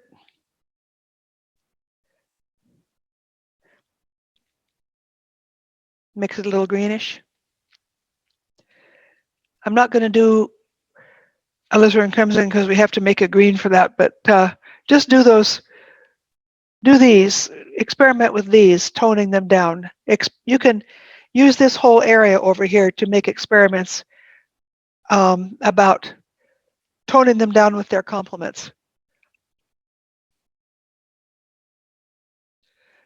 Gail, to ask an obvious question, I just pulled out my color wheel. Yeah. That's still accurate, isn't it? Oh yeah, it's the same. If you're using these colors, that's absolutely accurate. Yeah, I think that color wheel, does that describe them as cadmium and viridian and stuff? It has some of our colors in there, but I kind of get the idea. I have a color wheel here that we've made. See if I can find it. I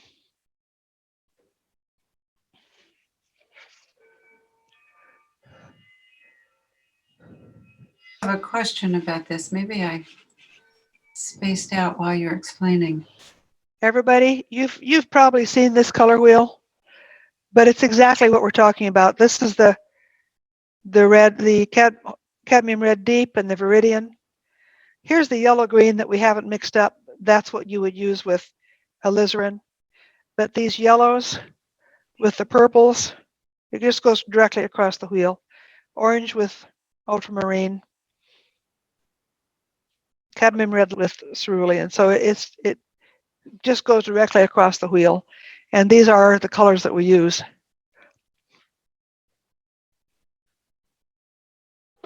The reason I use these colors is because Henry Munsell at the turn of the 20th century realized that the colors could be put together into that circle. And I could geek out on that for a while now, but I think I probably have done that to you already. So would you do the same thing with the reds and yellows? Yeah, we'll do that next. I want to make sure I want to have you experiment with these. Go ahead and try making some darker ones. Trying to make some that are a little warmer and some that are a little cooler. Just go ahead and use this area to do some experiments.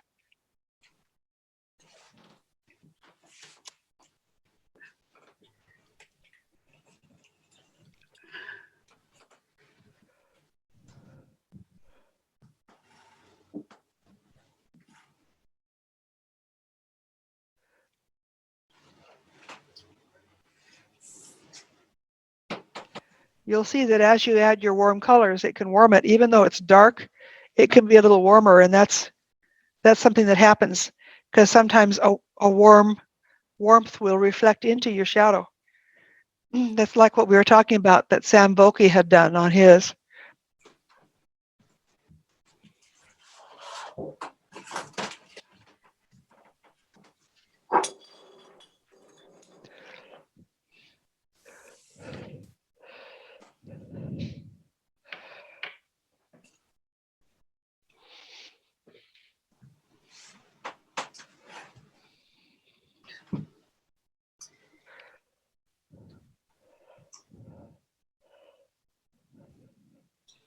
Gail, which colors are we doing? We're doing the cool colors. We're doing gray versions of the cool colors, trying some that are a little darker, some that are a little lighter, some that are a little warmer, and some that are a little cooler. And just I'm trying to kind of keep them in a line like this, that the things that are based on Viridian, I'm keeping in this line. The ones that are based on cerulean, I'm kind of keeping in a line here. And the ones that are based on ultramarine, I'm keeping in a line like this. But I want you just to kind of experiment now with these cool ones.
One thing I do want you to do as you make these experiments, keep them all on the cool side. They can go toward gray, but don't let them turn into a warm color like a brown or something.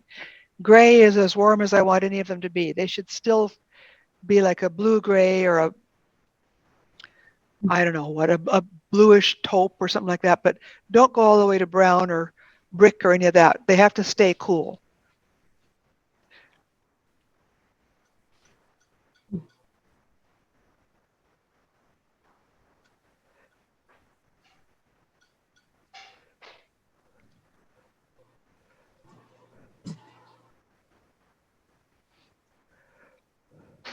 So Gail, Yeah.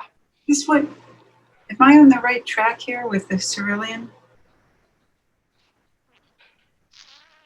Yeah, are you adding a little tiny bit of cadmium red light to it? I'm adding orange. I get that wrong? Okay. No, orange is for the ultramarine. All right. All right.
Now, Gail, you left off mixing a complement for the teal color, the mix of viridian and cerulean.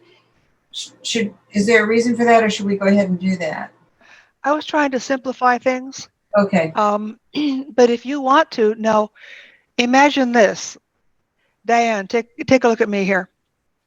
Here you've got your viridian, here's you've got your cerulean, and here's your mixture in between, right? Yeah. Now, the complement for the viridian is going to be the cadmium red deep. Complement for the cerulean is cadmium red light. So what do you think you would do for the mixture? Together. The two of them together. So if you want to try that, go ahead. I'm using, since I don't have a cad red light, they don't make that. Oh, that's right. We keep running into that. So I've been using vermilion. Okay. Let's ask the watercolorists. Watercolorists, what are you using instead of cadmium red light? I'm using quinacridone red light, but that's kind of a rare color. Okay.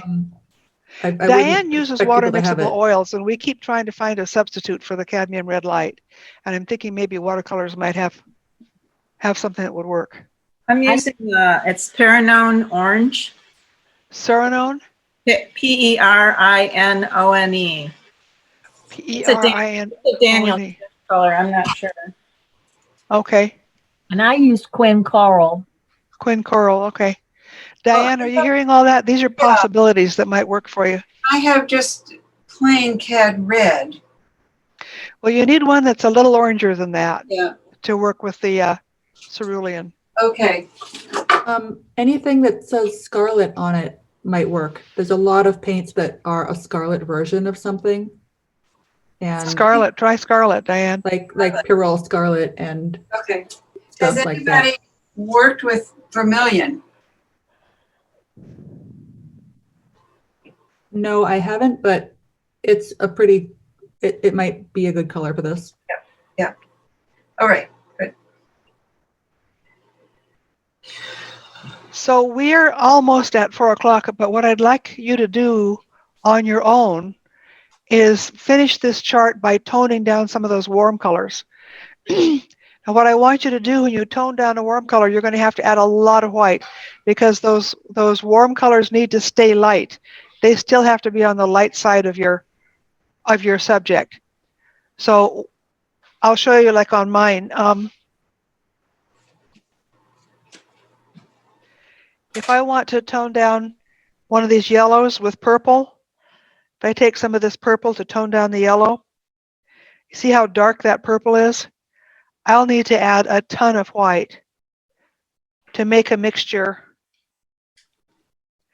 that would still look light, but would be a little bit more toned down than the yellow. So you see how this happens. The purple darkens it a lot, but you want to keep it on the light side of the spectrum. So add a whole lot of white. And you can continue with these experiments. With the orange, of course, you'd add the blue. Cad red light, you'd add the cerulean. Cad red deep, you'd add the viridian. But these are all dark and these are all light. So add a whole lot of white to each one of those mixtures when you do that on your own.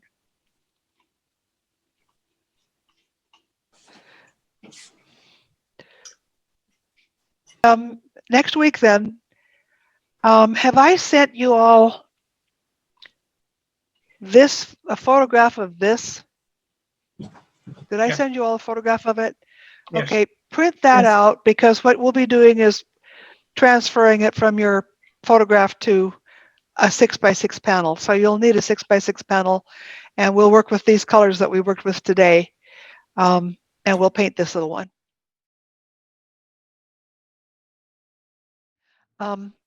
So has anybody had any chance to study snow? Have you had snow outside you could look at and evaluate what colors you were looking at?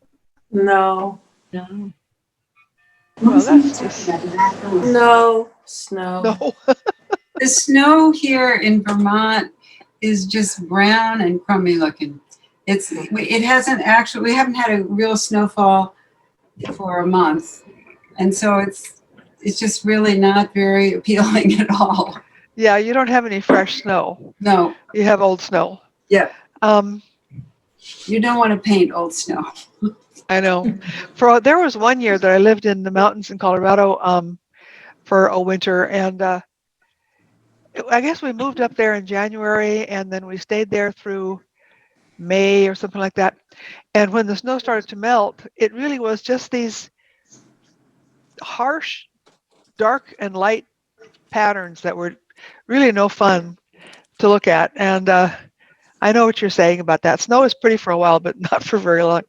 Well, I know some of you have had snow this week because Franklin had snow, Murfreesboro had snow, but you didn't. Well, okay. I am going to show you what I did yesterday before we get started with our painting. And let me first make sure that you all have what you need. We're going to be painting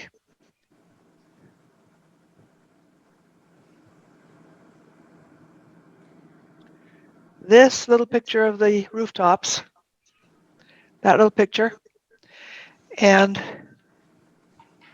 you will need a printout of it that's been folded. You see how I folded this in thirds this way and in thirds this way? This is black and white printout. It could be in color, but black and white is fine. You see how I have it folded in thirds. So you could do that. If you're not mathematically challenged like I am, you could actually measure it in thirds and draw lines across it. So to each his own, but that's what we're going to be working from to create that little painting. I also will be referring to my chart. You all need that chart that you made last week, the color chart of the pastel cool colors and the pastel warm colors, and then how you added the warm color to the cool color and vice versa in order to tone it down and gray it down a little bit. So have all that stuff handy so we can get going. And I'm going to show you what I did yesterday in preparation for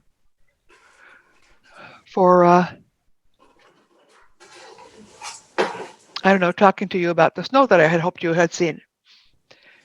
So here is this. Can you all see my share all right? You can see the picture of the snow in front of my house?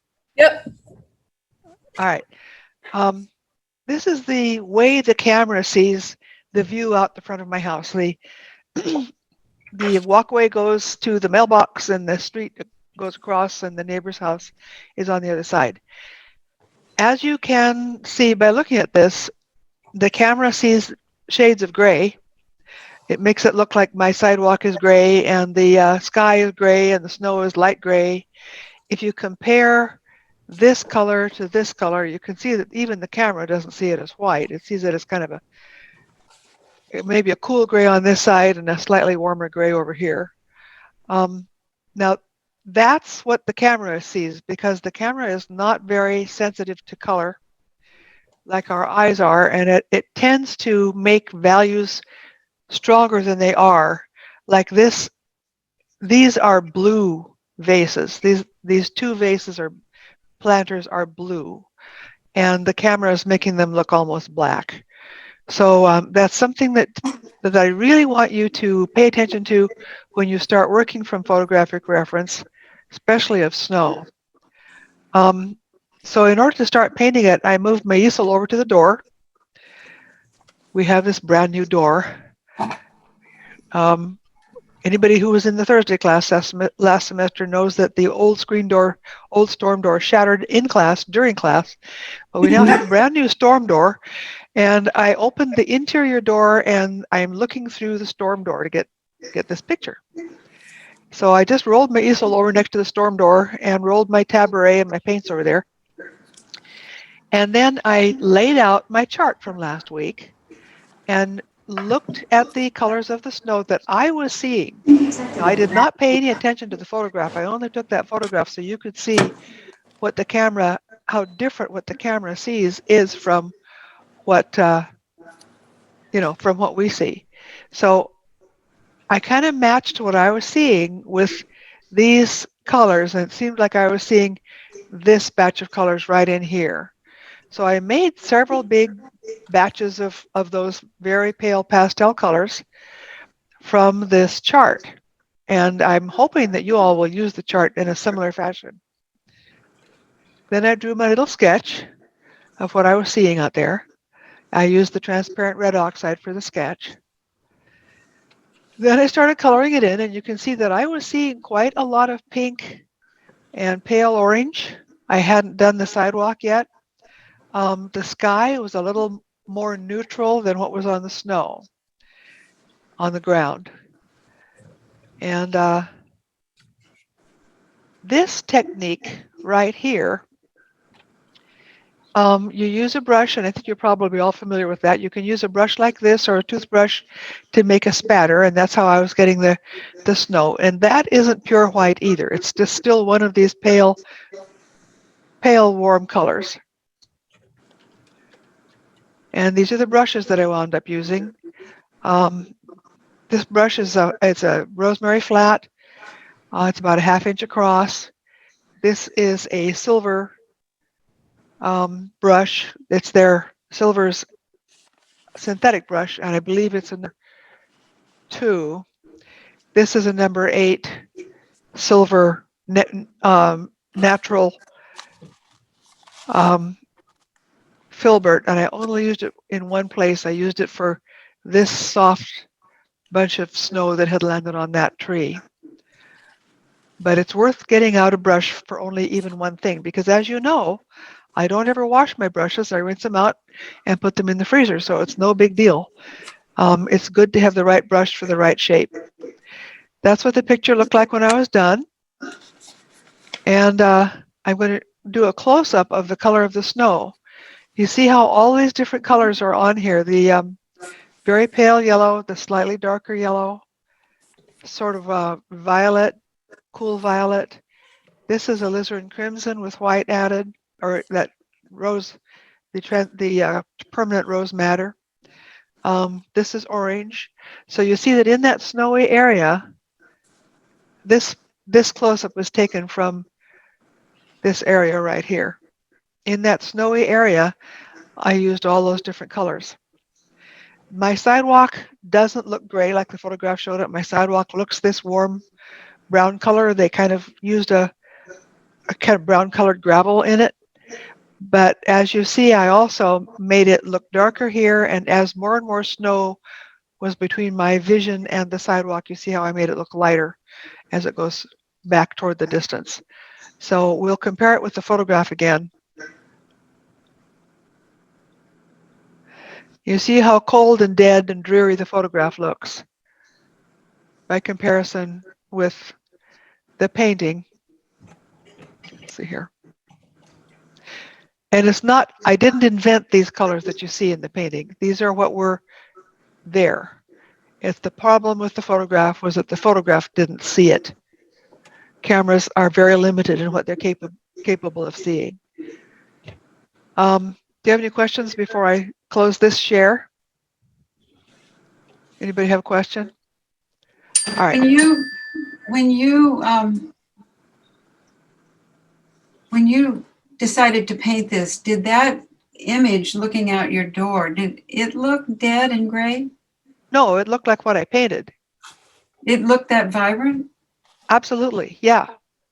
Yeah, the photograph made it look dead and gray.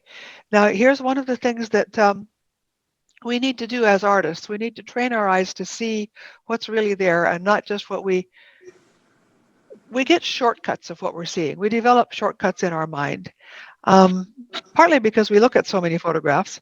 We think that things look the way they look in photographs just because we look at them all the time.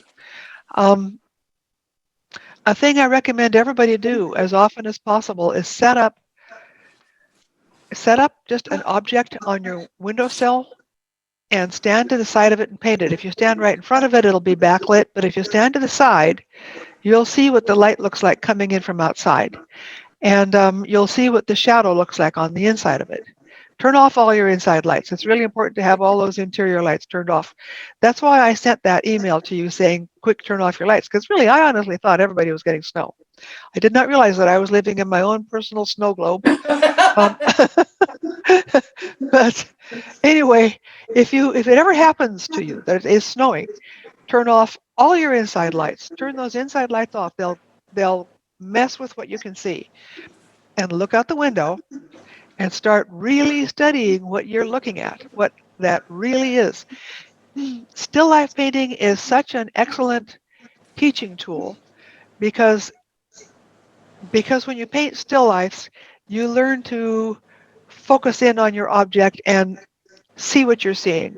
And one of the things that you'll learn is that white isn't white. If you think it's white, you have this shortcut in your mind again that says, oh, that's white, I'll get out my white paint and paint it. But anybody who's painted for any period of time knows that white things are not white.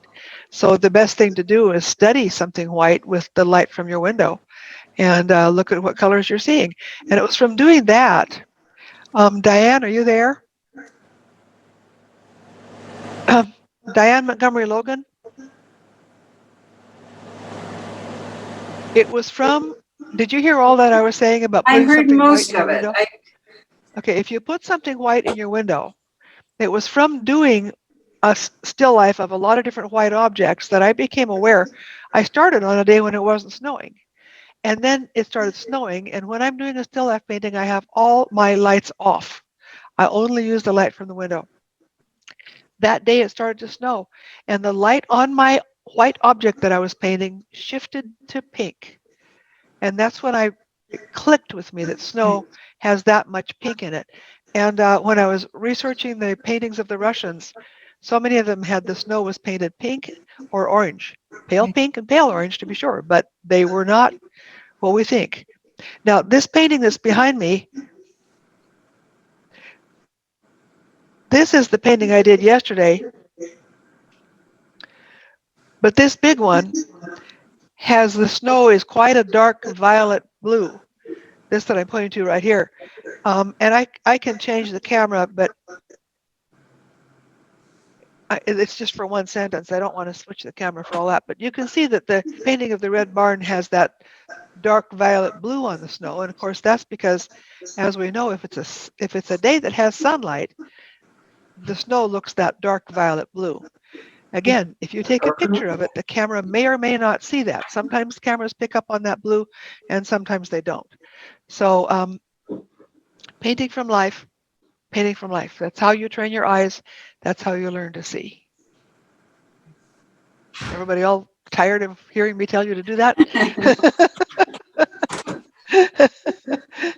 Actually, there was one time I was with my son-in-law and we were on a porch and it was summertime and I showed him, the porch posts were painted white and I showed him on this side they were yellow and on this side they were violet and on this side they were green and they just weren't white when you really look at them. And he said, he saw it and he said, now I don't know if I just think I'm seeing it because you told me to look for that or if it really looks like that. And I said, well, you know, if you study things, you'll see that they really look like that. We just have to learn how to see it. All right, so. Is that true with any white object that you would put in the light? Yeah, any white object. And as a matter of fact, if you were to use artificial light, if you had all the lights off in your house except for one light shining on your object, it's going to reflect the color of the light. If it's a warm light, your object will look yellow or pink or orange on the light side, and it'll look blue or violet on the shadow side. Now, the reason when the snow is falling, and you've got the sky filled with snow clouds and snow falling, the reason it looks warm is because still, even though it may be under freezing, which of course it would be, the sun is still what's lighting it, and the sun is a yellow light. And that yellow is scintillating all through the snow and breaking up into all these pretty warm colors. That's why it looks like that. And so try it. Just try white objects. Try just setting them up and painting them with the light as you see it. I had one more question about, do you light your canvas when you're painting? Did I do what to it? You put a light on your canvas. No, I had all the lights out in the house. The only light was the light coming in from outside. Okay, so, okay. And so that meant that I had to turn my easel so that the light would shine in out from outside. Putting an artificial light on it would have changed, it wouldn't have changed what I was seeing, but it would have changed the way it looked on the canvas. And then when I took it away from that artificial light, it would change it again, you know? So it's best to paint in daylight if you possibly can. And I see lots of you have beautiful big windows that you can use. So, all right. Are you all ready for our exercise? Okay, we'll get started with that. Okay, so what I have here on the table is this little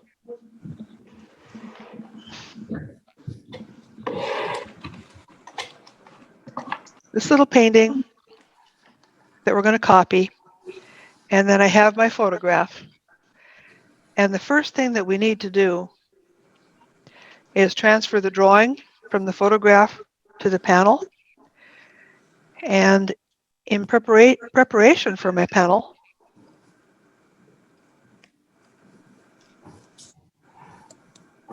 in my case, and watercolorists certainly don't want to do this, but I'll just put some of this transparent red oxide all over my panel.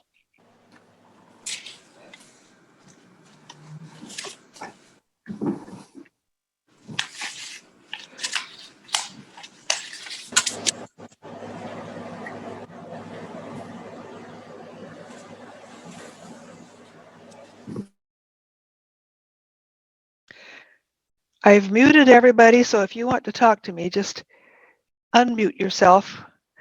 You can do that by clicking on unmute, or you can just tap your space bar and that'll unmute you and you can talk to me.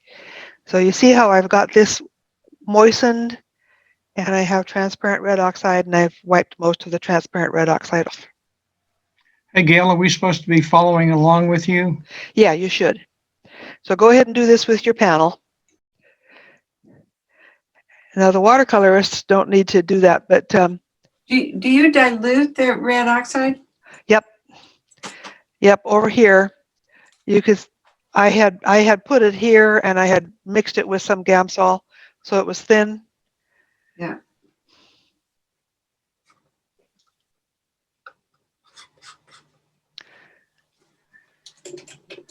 Now I've got this zoomed out a little bit so that you can see the colors and you can see my layout and you can see my palette here. Now I'm going to just, this is divided into sixths, or well, ninths, I guess. So I'll do the same thing with my panel. I'm making little marks here that are approximately equidistant.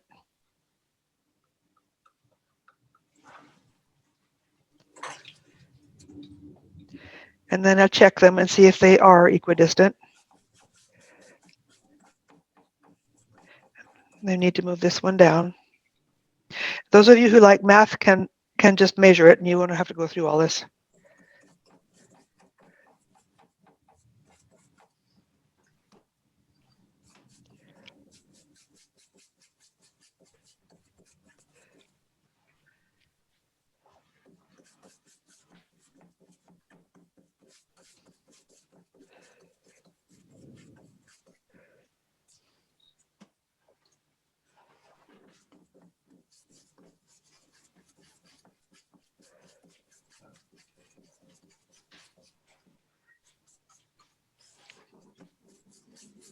And then just kind of sketch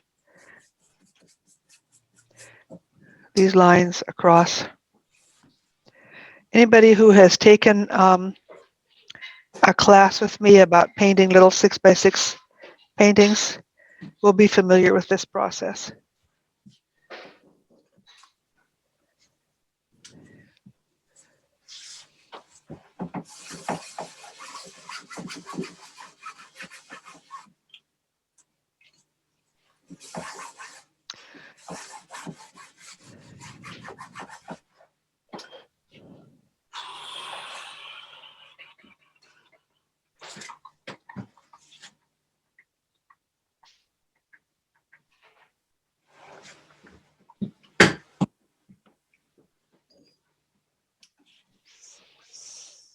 So I've zoomed in on my drawing here so that you can see how that's going.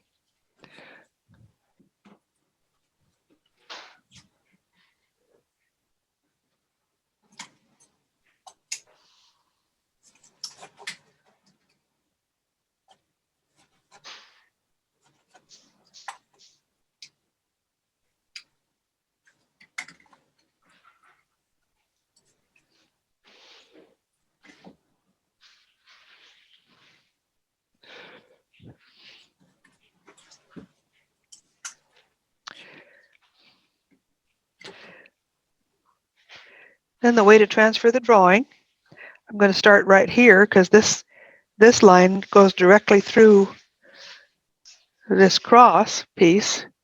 So right here, that's a good place to start. I'll make that line.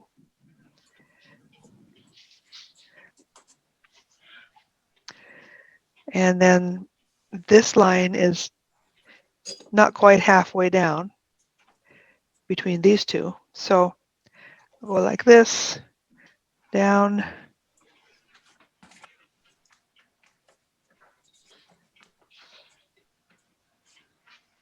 So that shape is like that. Then this other shape goes over here.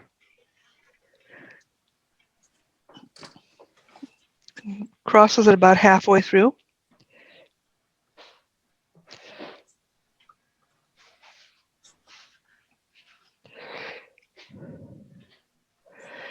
Now this roof angle goes up parallel to this one, and then right here it goes all the way down to this quadrant down in here. So up all the way down.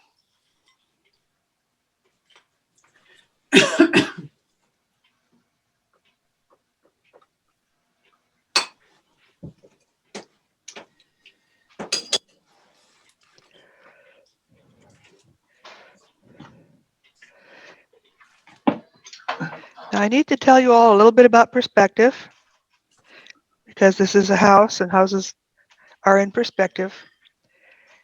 This line, and this line need to gradually get a little bit closer together as they go that direction. So all of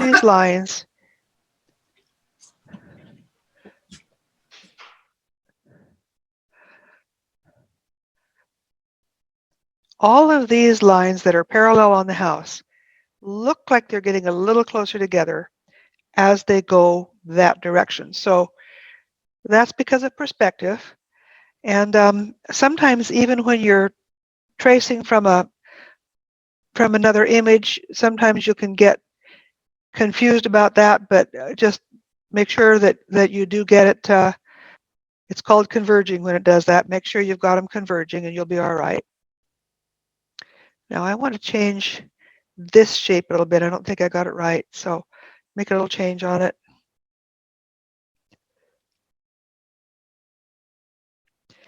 And now we have the top of the roof here, which is just barely visible to me. It's going right across here and coming down parallel with the other roof. And right here it meets the roof of the porch, which comes this direction. So this is all a bunch of perspective. Don't worry too much about it, just as long as all the lines that are parallel with this rooftop are all tending to converge as they go over here. Does the camera capture that perspective? The camera? Yeah, like can we trust the camera and how it relays that? You mean the camera from, you're The supposed to photo. be using the print. Yeah, that's the print of my painting. Oh, And I see. it'll be just like my painting. So you can trust that. But you're right, a lot of times the camera, if I had taken a photo of the houses, which I didn't do, but if I had, we might have had a problem with perspective. That's a real good observation.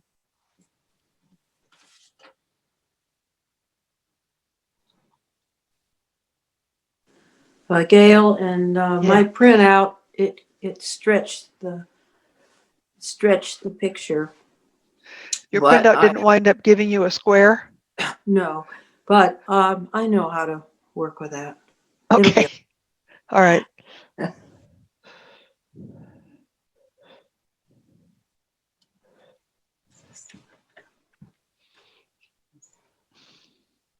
I have the actual painting. I can do this and kind of cheat. If your printout is, if you can figure out a way to make your printout be 6 by 6, you can just measure it directly also to double check on things. Like I wanted to double check on this little area right here, and I can double check on it by measuring with my brush from my original drawing. My printout didn't come out exactly the same as my original painting, but if you know enough about printouts to make it do that, it'll make life easier for you. So I'm gonna try again. I didn't really, I just said, well, I can do that. I know that's such a mistake we make, thinking we can do things. All right, I want to change this angle right here.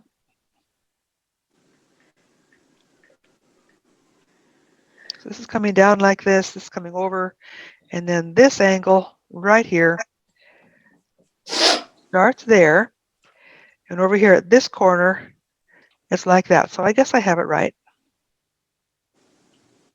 Then we turn again. I'm sorry, I've got so much perspective, everybody. I know how well Kevin loves perspective. He's pretty much nailed it, though.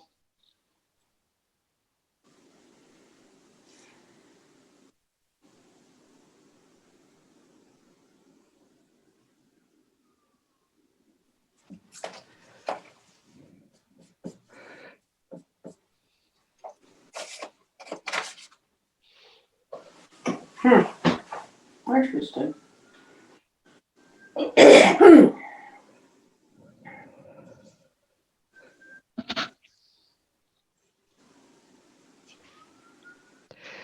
Now just get the perspective drawing taken care of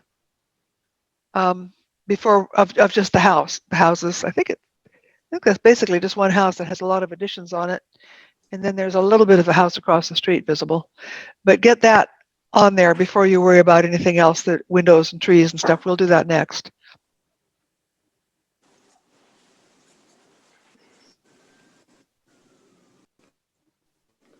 Gail, it's Diane. Yeah.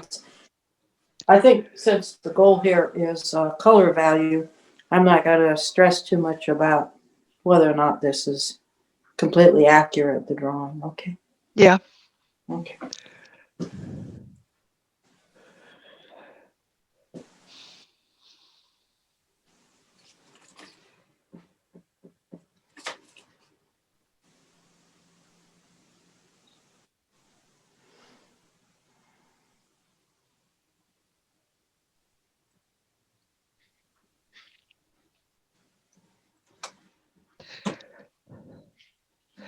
For me, so I don't get confused, once I've got these roof lines drawn in, I'm going to go ahead and erase my initial grid because I don't think I'll need it for details like the trees and the windows. But you don't have to if you don't want to. I just, I'm thinking it might be a little easier for you all to see if I don't have my grid on. I don't know. Maybe it won't, but this is what I'm doing.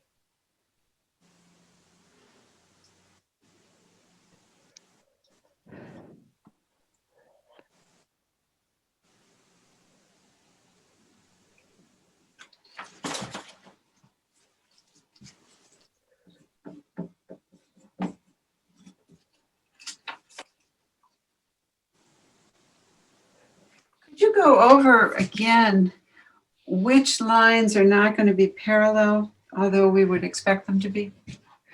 The lines for the rooftops.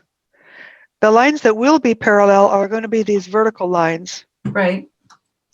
But the lines for the rooftops, we know that in reality they're parallel, but they won't look parallel to our eye. So they need to converge. You see how Okay, they're I converging? see, yeah, yeah. So there's an arc that they follow. Yeah, they follow. Yeah, yeah, you'd call it an arc. They would all meet up at a certain point, and they all radiate out from that point.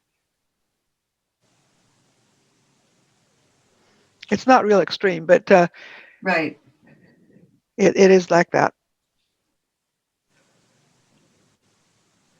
So I'll put on my little chimney. I don't have to draw the smoke. The smoke went on last. And this house had more windows than I put in it. It really wasn't about the windows, so I left out some of them. It was about the snow. And then, as you can see, there are some shadows on the building. So I draw lines for where the shadows will go. And then the trees. There were a lot of pine trees in this neighborhood.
Leah, I can't hear you. You're going to need I'm to sorry. unmute. Show again, what is the dormer? I got a little bit confused about that white. Okay. It's this part right here. This is the dormer right there. Here's the roof coming down like that, and then the dormer is sticking out like that. Okay. And there's a little bit of yellow that'll be up in here right there. Okay, that makes more sense to me now. I understand. Okay.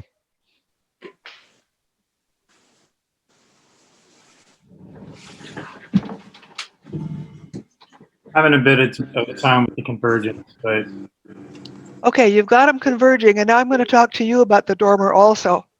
What you have right now is you have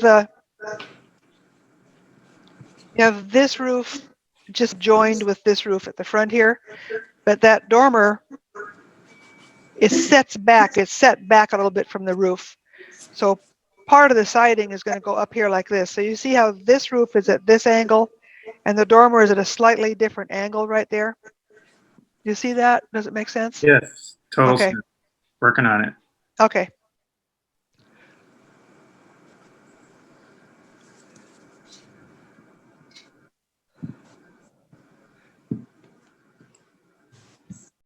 So Gail, Yep.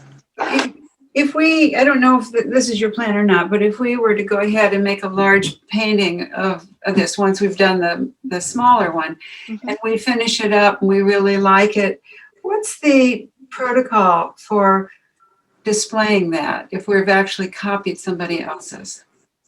What you can do when you display it is, you know how you have a little card that's beside the painting? Yeah.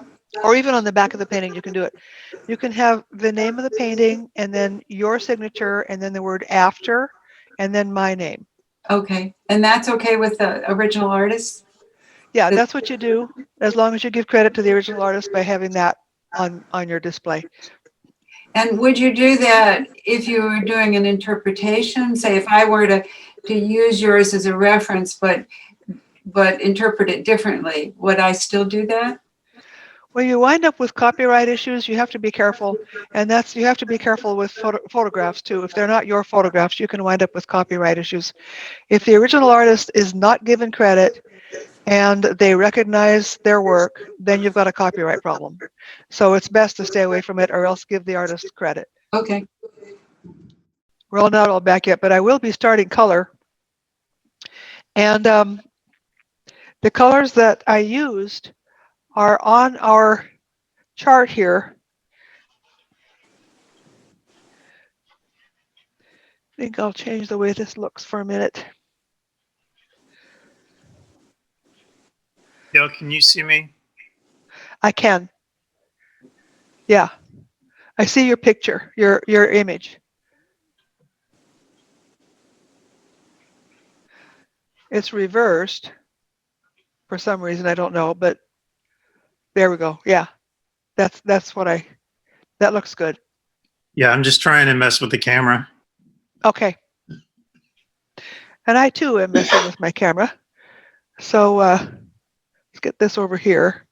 Now you remember last week when we made these tests, this chart, the colors that I'll be using are from this chart. I mean, I didn't make the chart before I did the painting, but I did use these colors. So you can see that in the shadow side of the roofs, we've got these colors right in here. And we also have this pinky violet, which comes from the alizarin crimson rose madder. That's in here. So you see this pinky violet and through here, blue here, cerulean blue here.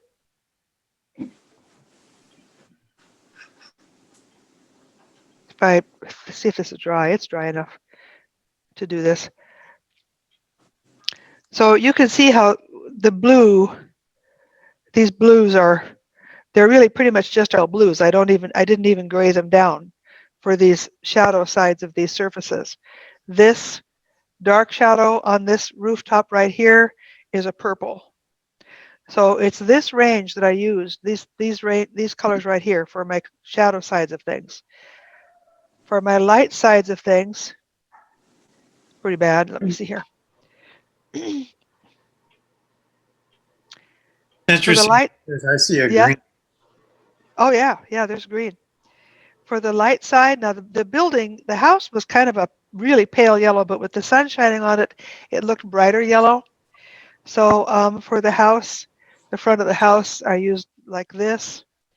And then for the tops of the roofs that had light on them, right here, this color right here is this one.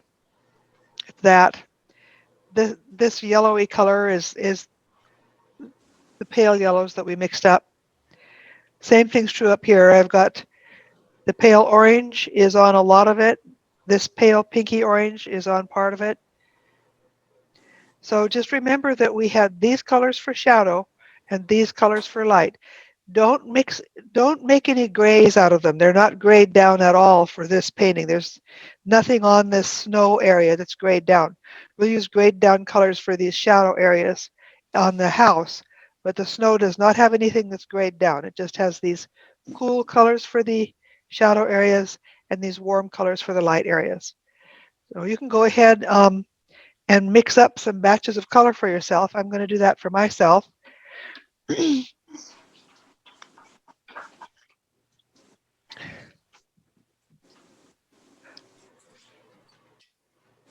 I think I'll get this so that you can see exactly what I'm doing. For the shadow colors, I didn't find myself with any just plain pure green on mine, but I did find this one and this, and this, and this, all of these in my shadows. So I'm going to get out a bunch of white. I'll probably have to squeeze out more white, and I'll divide it up. So I'll have 1, 2, 3, 4, 5 shadow colors. I think I'll just use all of it. You don't want to be stingy with your paint. 1, 2, 3, 4, 5. 1, 2, 3, 4, 5. And then I'll add just the tiniest whisper of these colors to this batch of paint. Okay, this is going to be the pale ultramarine.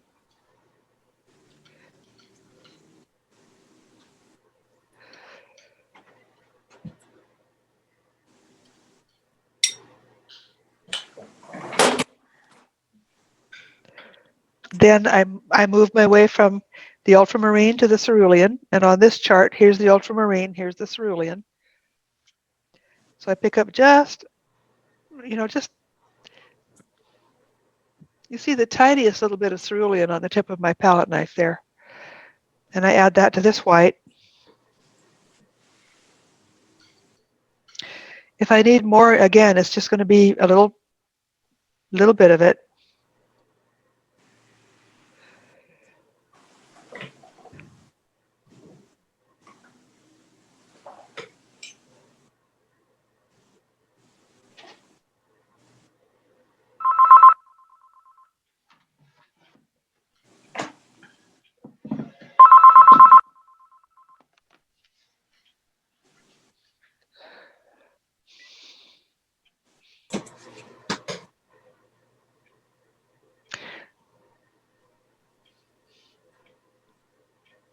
Then I'll make this mixture of cerulean and viridian. Just a little bit of cerulean and a little bit of viridian. That's this one right here. It doesn't come out quite as minty as viridian by itself would be. There are times when snow does look quite minty if the light is coming through it. You'll get that, but I didn't see that on that day. Then the next one, where am I here? The next one's going to be this mixture, the violet. So a little bit of ultramarine and a little bit of my permanent matter, which is also alizarin crimson. I think I might have too much color here, though. I might need to add more white to this one.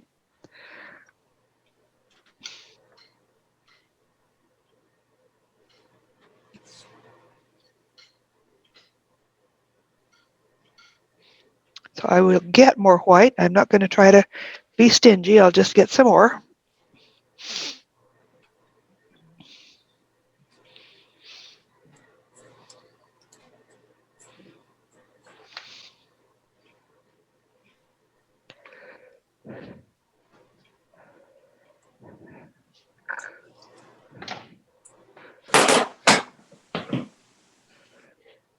And if my rag gets messy, see my rag is messy here, and it's kind of messy in a lot of different places. And rather than get it all over my hands or everywhere, I just grab another rag.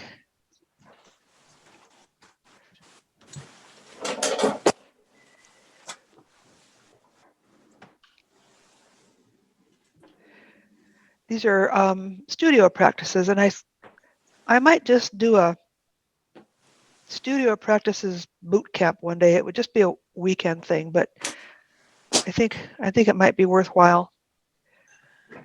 It keeps things from getting really awful while you're trying to paint. So, quick question. Yeah. Do you want us to use your mixes exactly, or can we paint what we see? Well, in this case, you want to paint what you see when you're painting from life. But when you are painting from some kind of photograph, what you see is not going to be accurate. So what I'd like you to use is your chart. Match the colors on your chart, because that'll be much more accurate than anything you're seeing on your screen. Okay, that I can do. All righty. So what I've mixed up is a bunch of cool colors. This pink can go either way. It could go in the shadow or it can go in the light. I have the violet, the greenish color, the slightly warm blue, and the cooler blue. So these are going to be my shadow colors, and I'll put those on first on the shadow side of the roofs. So I'll give you some time to mix up your colors. When you're all ready, we'll go ahead and start putting that color on.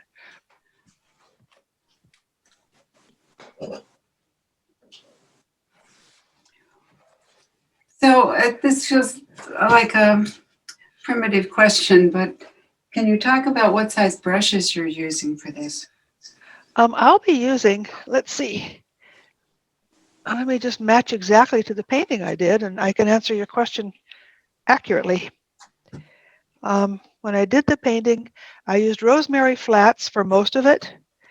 And if you can buy rosemary flats, I strongly recommend it. This is a long flat. It has a little bit more flexibility to it. And it's a number 5. You know, I've So, I've been online looking at rosemary flats, and yeah, they're made in the UK. yeah. I haven't had any luck finding individual brushes. Well, there's another website I was told about recently. There's a place in Wyoming that carries them. Well, And it's called Wind River.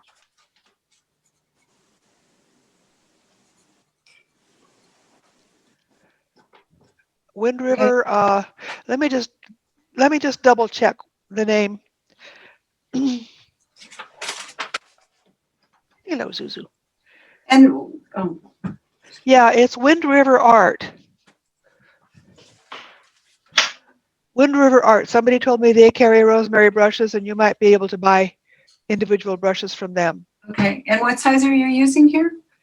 This one in my hand right now is a number 5. And the way I can tell that's what I used is I'm matching it to the size of the marks that I made. Oh, okay. So for that mark, I did a number 5. Then I had smaller marks, like that mark right there. Let's see what I used for that. A number 2. This mark was a number 2. Oh, okay. See how that mark matches that number 2 brush? Yeah. The idea is to try to have brushes that will match the marks you want to make. So I used the number 2 for that one, and for that one, I used the number 5 for this one. Can you see this, that it's matching up with the marks? I'm going to zoom in real close here. I would like everybody to take a look at this. It's an important aspect of brushwork. Let's see how close I can get.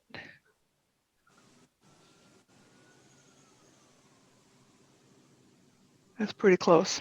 This brush, which is the number 5 rosemary, and here's the size of the brush next to my finger, like that.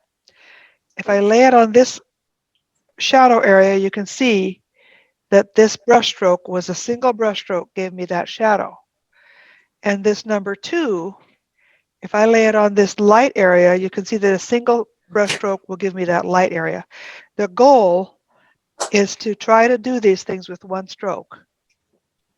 There are other brushes. I didn't just use those for this. I believe I used something else for this. I used this one. This is also a number 2, but it's a synthetic, different brand. It happens to work real well for that. I used it for this, and I used it for the chimney. For the trees,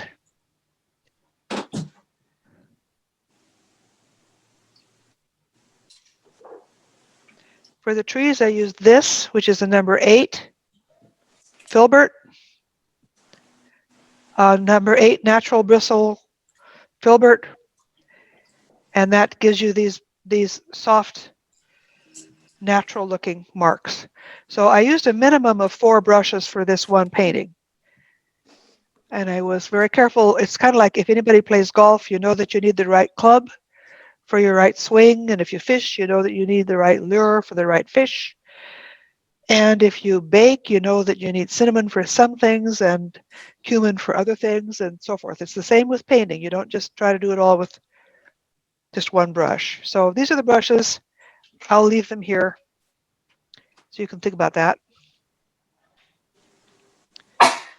To let Zuzu out. Hang on a minute.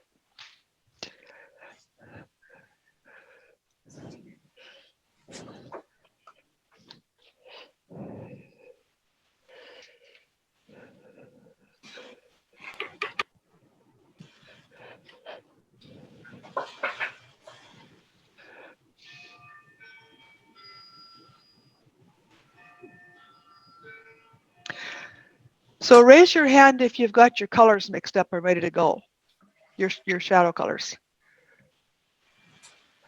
All right, it looks like we're good. I'm going to go ahead and show you. I'll go ahead and start putting them on this painting.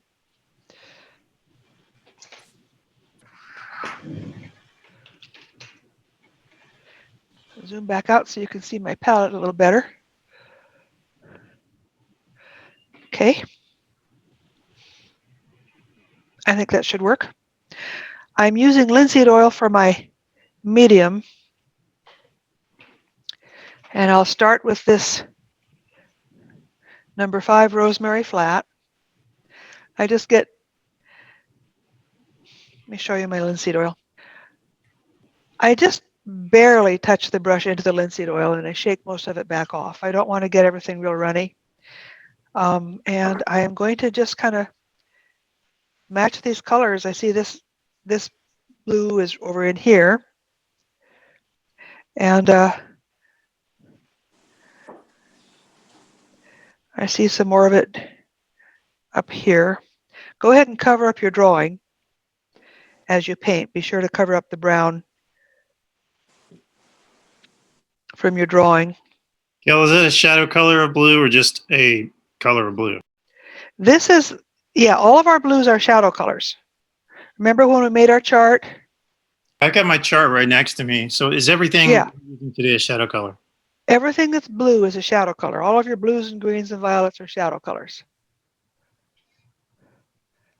And that's what we're doing. What we're doing first is the shadow that's on the roof. And the roof is not in deep shadow, but the sun is coming facing toward the front of the house. So anything that is anything that is not right in the sun is going to have some of this shadow color on it. So is that an ultramarine? This is the ultramarine. This is the cerulean. Okay. And there are marks. I'm having different colors. There are different colors. This is called broken color, and it's part of Impressionism. You don't just fill the whole thing in all one color, because that's not the way we see. We don't see things as big flat areas of color. We see varying colors within the object, and so that's what we try to record. Yep. Whoop, hang on a second, Jimmy. I just muted you because I was hearing some noise. Go ahead and unmute yourself and ask me again. Yeah, when I said shadow color, I meant all the shades of the gray that we made up. But No, those grays are neutrals. You're talking about our palette, basically just lightning, going with the main palette colors. It's these right here. This row right here is what I'm using. Not these, but this row right there. Got it. They'll look pretty bright compared to this TRO that's on there, but don't worry about it. That's just standard.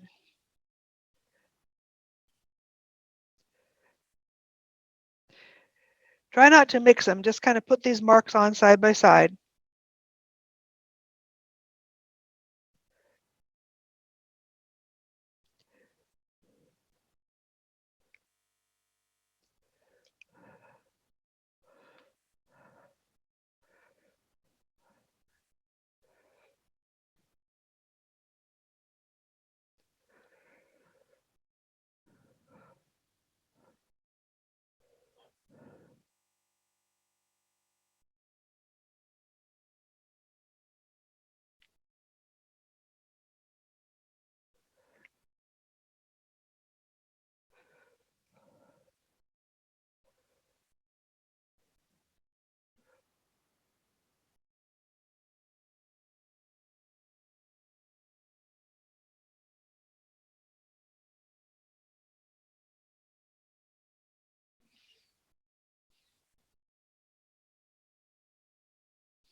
Everybody, it might look to you like my colors are awfully bright, but don't be shy about it. There is quite a bit of color in the shadow of snow.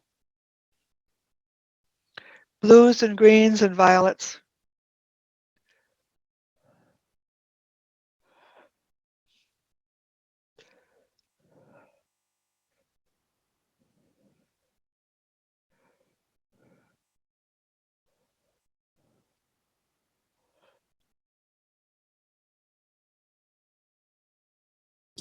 Will the red oxide be blending with this? Not if you use your brush right. If you scrub down with your brush and use it like a pencil, you'll rub into the red oxide. But if instead here, I'll show you on my demonstration. Here's what, if you hold the brush perpendicular to the painting and scrub down into it, you'll get into the red oxide. Yeah. But if you hold the brush parallel to the painting and gently lay that color over there like you're frosting a cake and trying not to get the crumbs into the frosting, then you won't dig into the red oxide. Okay.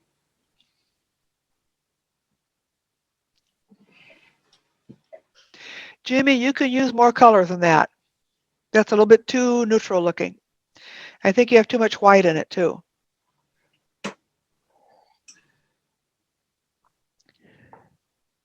I think your printout might be a little bit too light, so use your chart.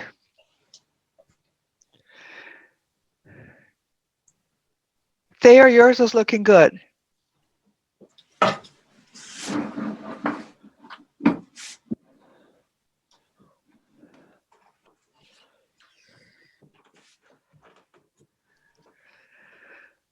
You watercolorists, I have to trust you to just show me once in a while what you're doing. You can send me a text with the photograph of your work if you can't hold it up.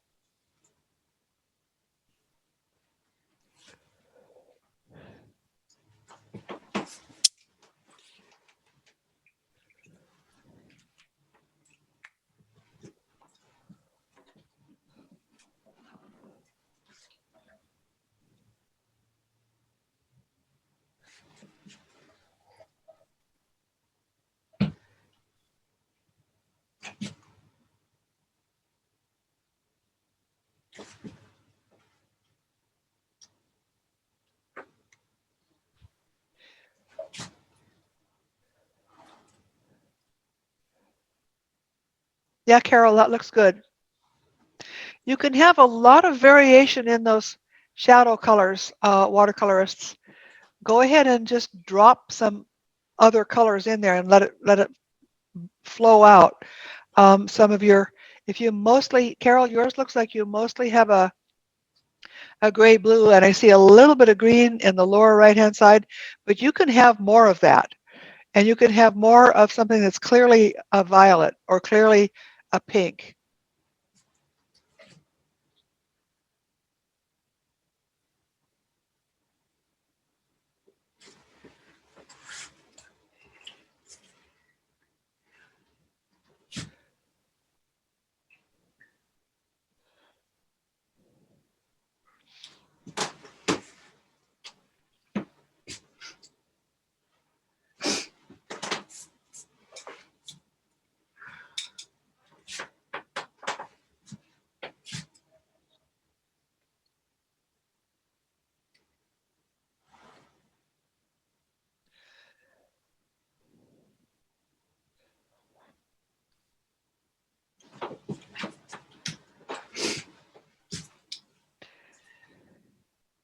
I just got an image.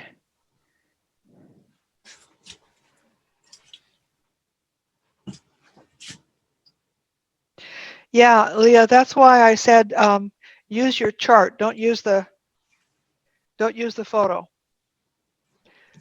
Cameras have trouble with these subtleties, whether they're looking at a painting or if they're looking at the image, but use your chart. Okay.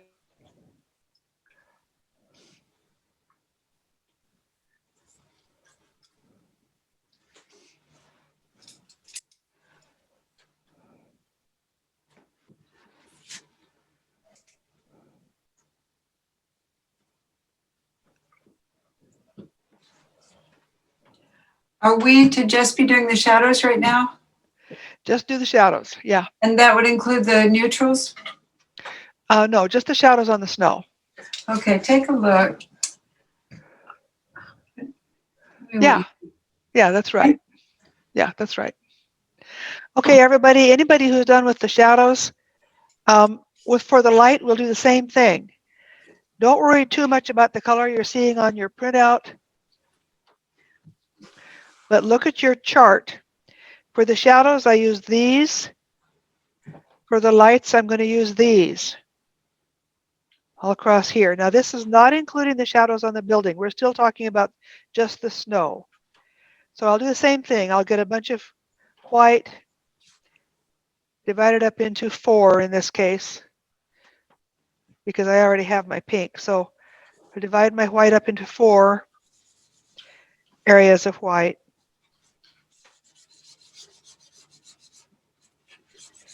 And I'll add my warm colors.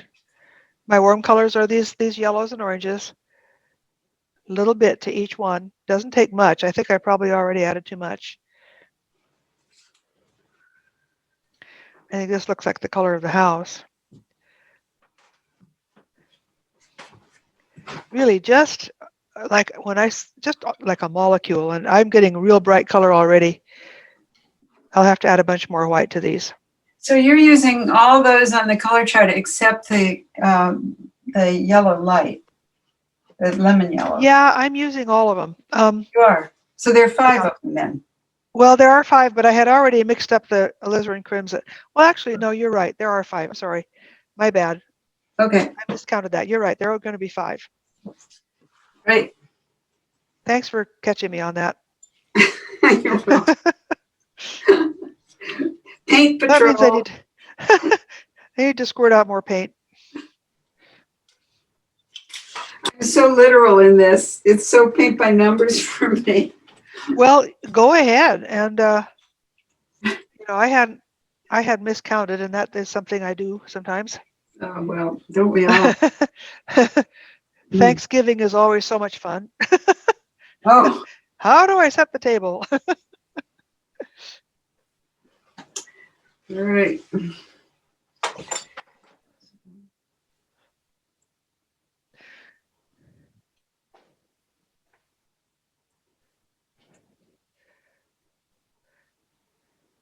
But you see, for even this little bitty painting, I'm not being stingy. I'm mixing plenty of paint.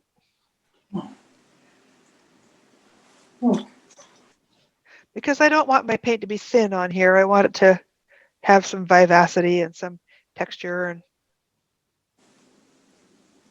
so I want plenty to work with. In a larger painting, if we begin using an oil with it, and we're committing to using oil with each part of the painting afterwards, aren't we? Yeah. Yeah. Well, you're committing to using oil paint, and you're using the water mixable oil. But if I use walnut oil, for instance. Walnut oil, yeah, you'll want to stay with walnut oil. You don't have to add walnut oil to all of it. What you want to do is, once you have added walnut oil, the next layers also need to have walnut oil in them. I don't use oil for that reason because I can't remember.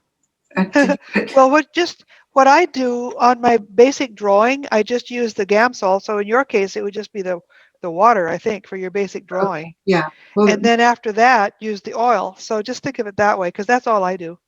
I don't get more carried away than that. So now I'm just seeing all these variations in pinks and yellows on my original. And if you can't see them on the photograph, don't worry about it. Just use your chart and use plenty of variety. Pretty soon I'll switch to a smaller brush and do these other little smaller shapes. But for now, we're just doing the big shapes.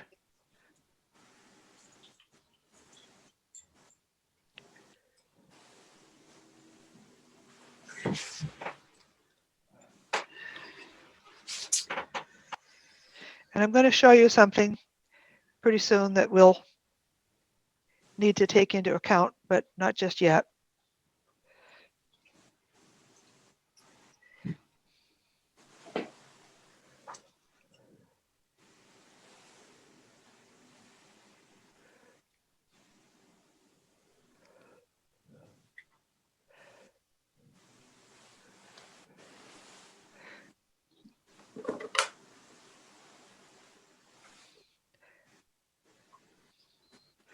When you're adding the light colors, cover over the drawing.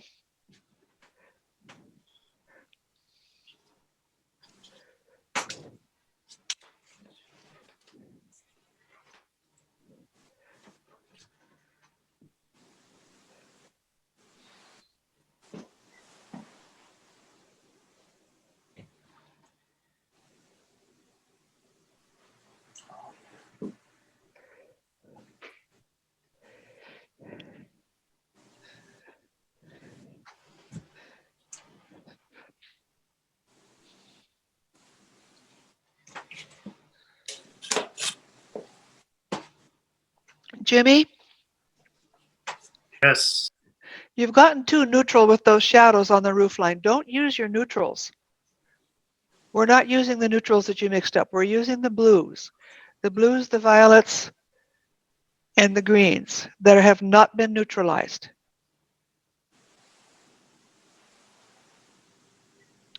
Okay. Okay.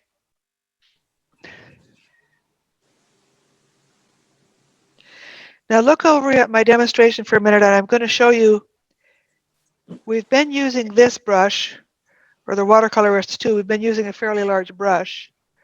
But now we'll switch to this number 2 brush for these little detailed areas where the snow was kind of dripping off the edge of the roof. And so where you see a shadow, like here, just use one of your shadow colors and just make a single long juicy mark for that. Do that with any place where you see a shadow. It's pretty easy. Now these front planes, these right here, are lighter than they're in light, these places right here, but they're not as light as these that are facing the sun. So what I used for those was one of my pinks, and I think it's the alizarin crimson, slightly cooler than a yellow.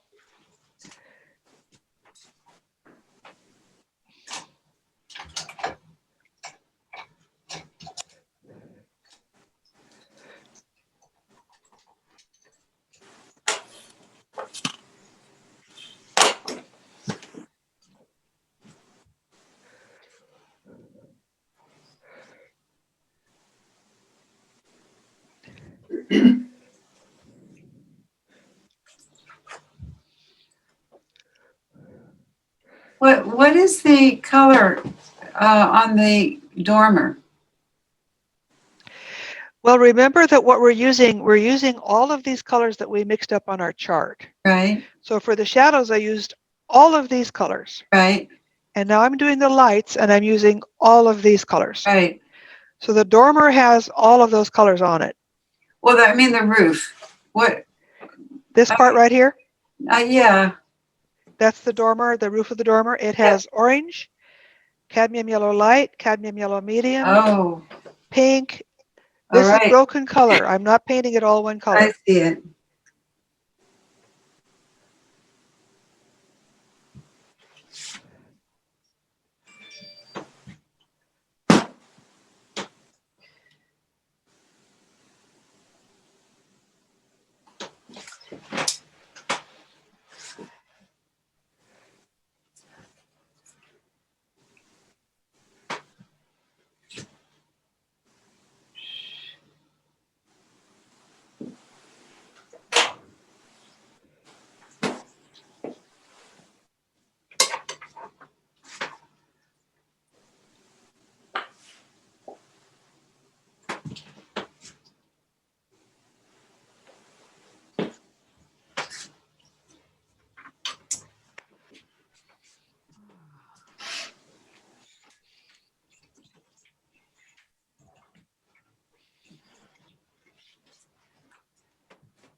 And when you've got those on there, I need to show you something about reflected light, but we're not quite, I don't want to show that, I don't want to get ahead of you.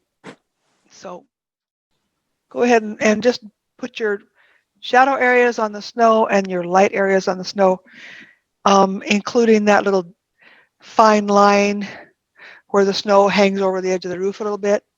And then I'll show you what to do with reflected light. Well, Zuzu, was that fun? Did you have fun outside? Huh?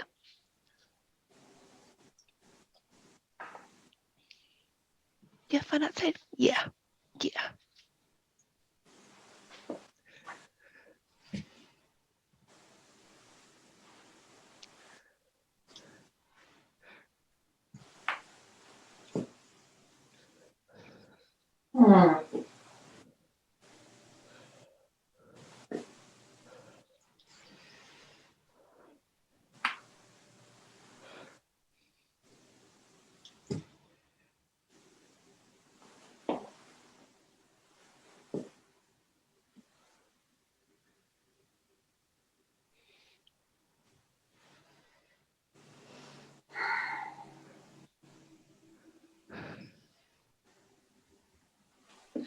Carol, I think yours are too dark. Unless they're watercolor, I know it gets lighter as it dries. Is that what we're counting on here?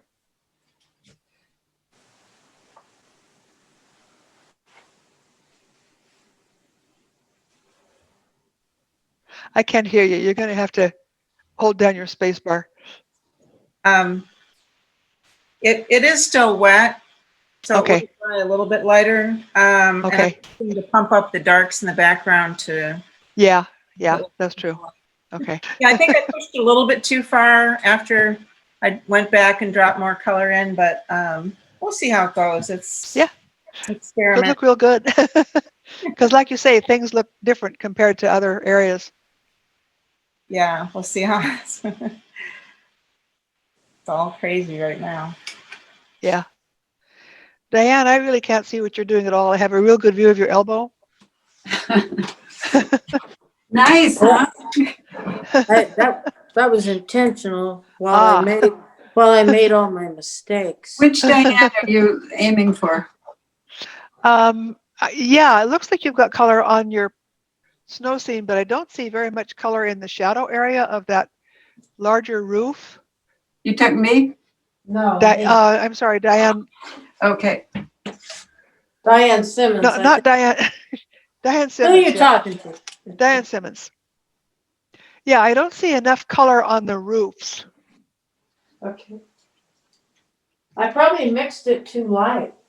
Yeah, I think it's too light. It's looking too close to white. Especially the shadow roof should look quite blue. If you look at my example on your Zoom screen, there's quite a bit of blue in it. I saw that, and I thought, uh-oh. You don't know till you start painting, and then you don't know. Yeah. Until you've been at it. Then you stop and you look at Gail's reference and you say, uh-oh. Yeah. I should have looked at that a few minutes ago, right?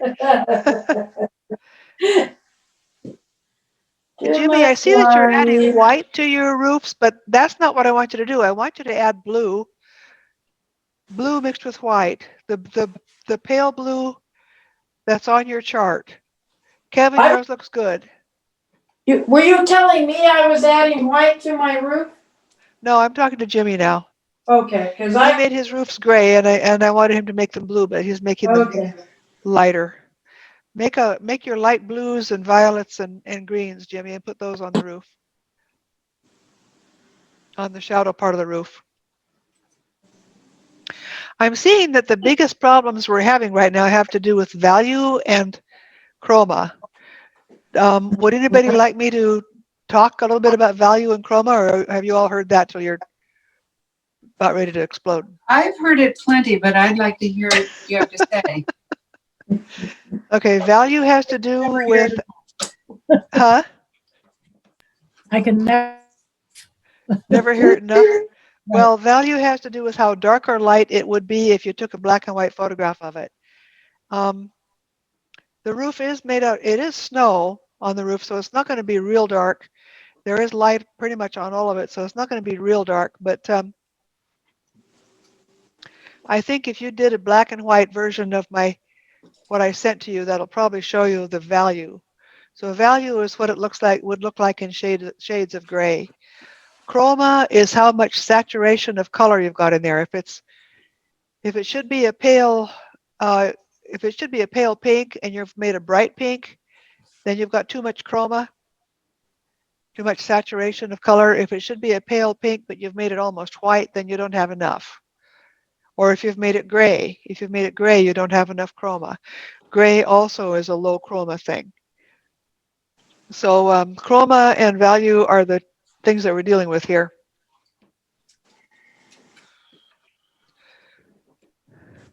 Diane Simmons, yours looks a whole lot better. Thayer, yours is great. You've nailed it. I was being too timid. Yeah. It's kind of amazing how much color you can add. Yeah. So,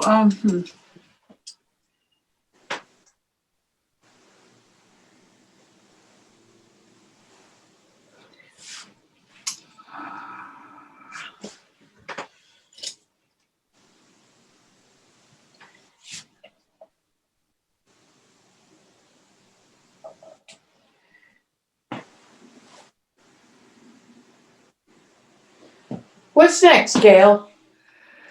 I got lost in the pattern here. You got lost in the pattern. We'll be doing the yellow on the house and the How about shadow that? area of the house. Did you all has everybody done these little lines around the edges of the eaves and stuff? You need to get those all on there. no, I haven't done that. Okay, get that on there, and then we'll do the house. When we get started doing the house, that's when you can start using these neutrals that you mixed. You remember how you made neutrals of your yellows and stuff? The house is yellow, but it has shadow areas on it. Oh my gosh. So if I have a yellow house, go ahead and watch me, everybody, for a minute here. Remember that our complementary colors, here's the complement for the red. You go one down, this is the mixture, but you go to cerulean. The complement for cerulean is this one. Complement for ultramarine is the orange. Complement for purple is these yellows. So if it's a yellow house, what color am I going to use to make the shadow? Violet? Yeah. So I've got some violet here. I'll start out by mixing the violet with the yellow and see if that gets dark enough. I've got yellow. So I'll mix it with some violet and see if it's dark enough.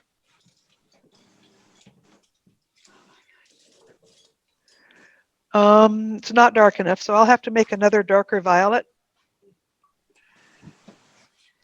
I'll make that out of blue,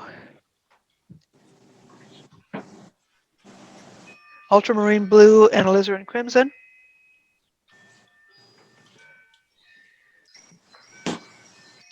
And then I'll add yellow to it. So it'll be the shadow version of the yellow that's on the house. Let's see if that's dark enough. I think it's a little too dark, so I'll add a little white.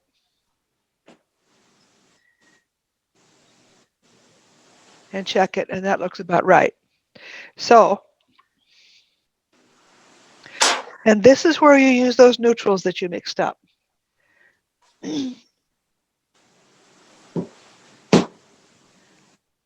So we have this one shadow area right here.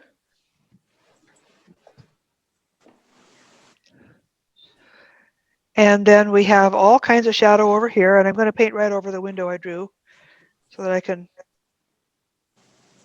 paint the window back over it.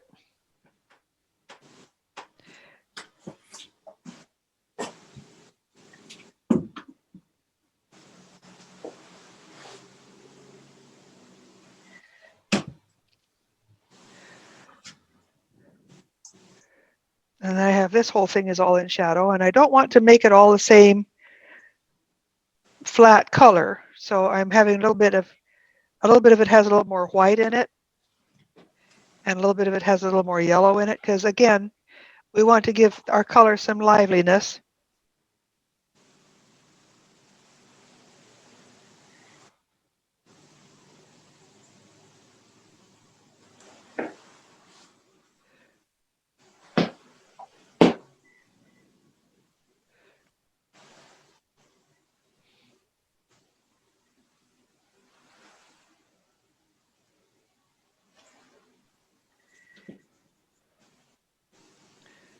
And then there's shadow over here. Now this house actually had light on the front, but I didn't want to introduce an area of light in that lower right-hand corner, so I just blended the shadow all together. That's one of those things that a decision you can make as an artist. You're free to do that.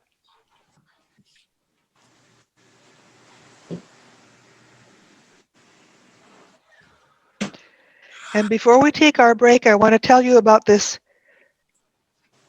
Actually, I can't. I'm not going to tell you about that yet. When we paint the yellow of the house itself, I'm going to tell you about this other thing I need you to know about. So get this far and then take your break. Oh my gosh. And I'll see you in 10 minutes. Get how far? How far? Get as far as I am on my demonstration, and that is this That's greenish yellow shadow color and these edges of things. In 10 minutes, I'm going to come back and show you the yellow on the house itself, and then I'm going to show you about softening edges and reflected light. All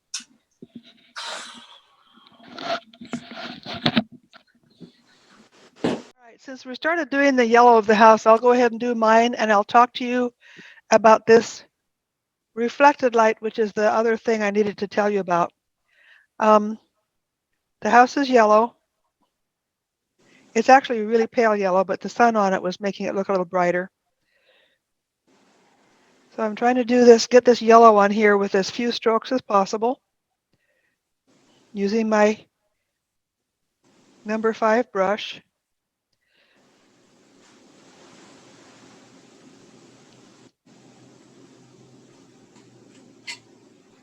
And I'm going to paint right over this mark that I made for the window so that I don't wind up with fiddly looking strokes.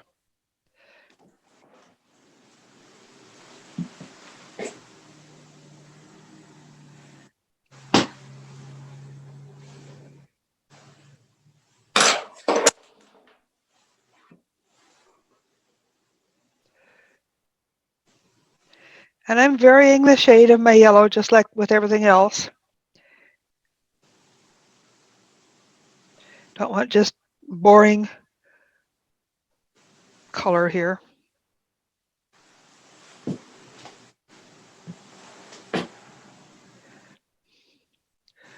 Okay, now I'm going to talk to you about reflected light and softening your edges. So watch me or you'll miss it because I won't be able to repeat it. Some of this yellow from the house reflected into the shadow color right here. So I'm going to load my brush with some of that yellow. Let's see, I think I might want even a little bit more yellow and less white. And I just put it right in here in that shadow area. And I soften this edge. Now there's also a soft edge right here. And I think it's because the roof was blocking a little bit of the sun. This roof was blocking a little bit of the transfer of light over to this one. So it wasn't a real sharp edge. So I'm going to take a little bit of my blue violet and just soften this edge a little bit right here.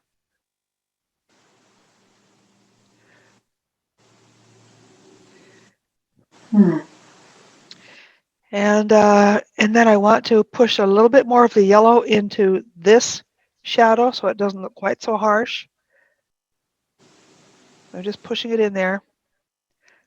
And I want to soften the edge there too. And to soften an edge, you just overlap the color with your brush.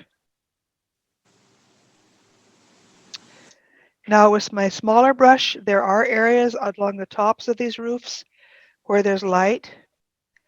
It's not real bright light, but there is some light. So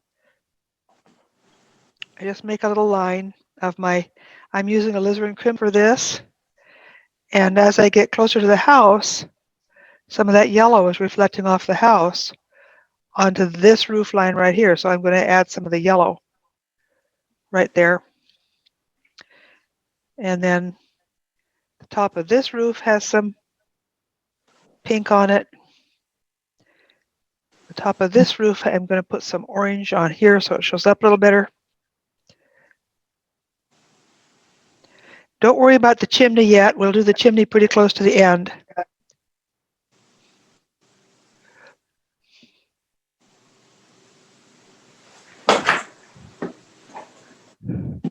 Is it making sense, everybody?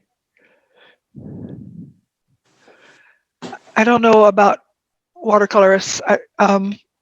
You guys will all have to work out your techniques for softening edges, but I'm pretty sure that those reflections will work for you the same way they do for me.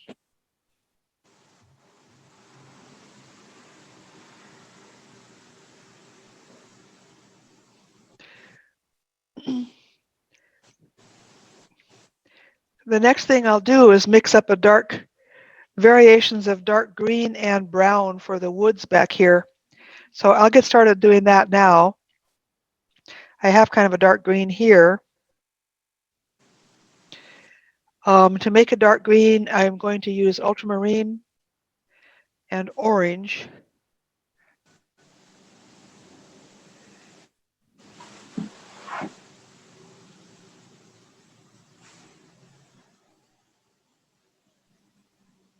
Here's my dark green. I'll check it here. Yeah, I think that'll work all right. And then I'll add, for part of it, for the brown, I'll just add a little bit more orange and some red. Because the woods were mostly pine, but there were also maples and whatnot back there. So here are my two dark colors. I might need to mix up more, but. And for the woods, I'm using this number 8 filbert. Moisten it a little bit with some oil. And just use big strokes.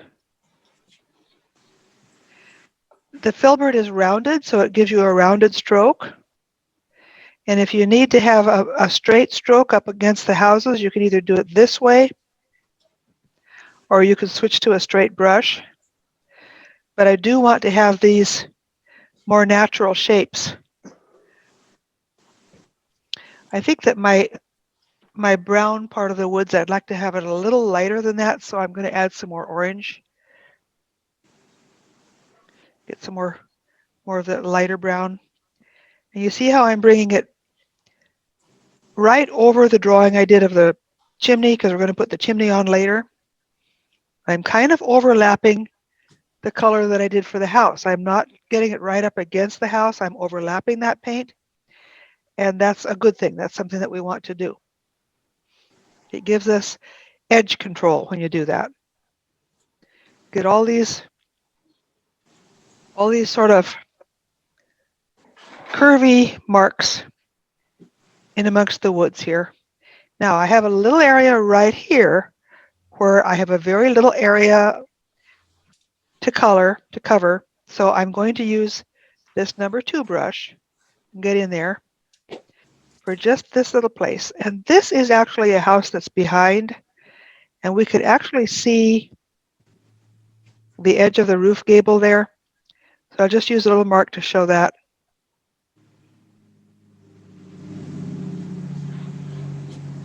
And I'm overlapping the color a little bit.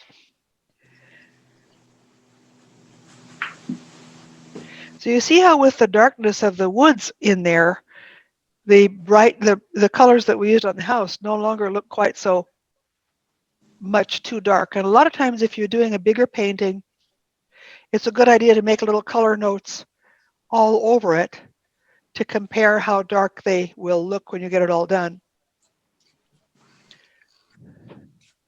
Get your colors all mixed up in advance and make little notes all over the painting.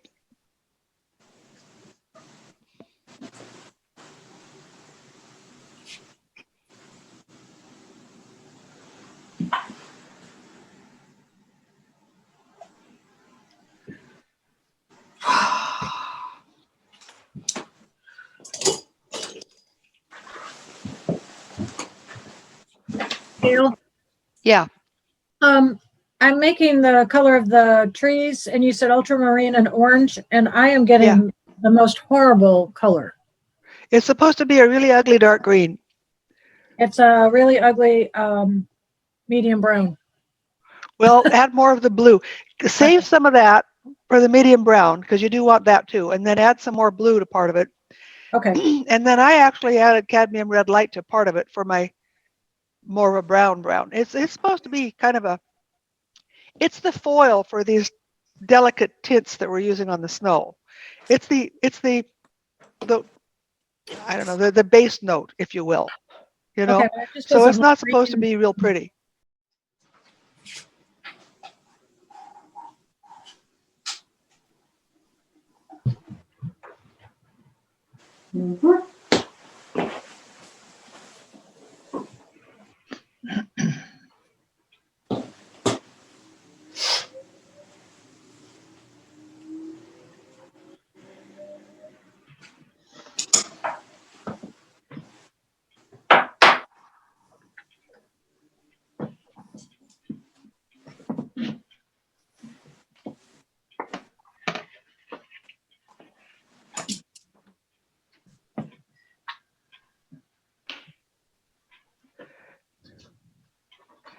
Just so you'll see where we're going with all this, I'm going to go ahead and do the sky.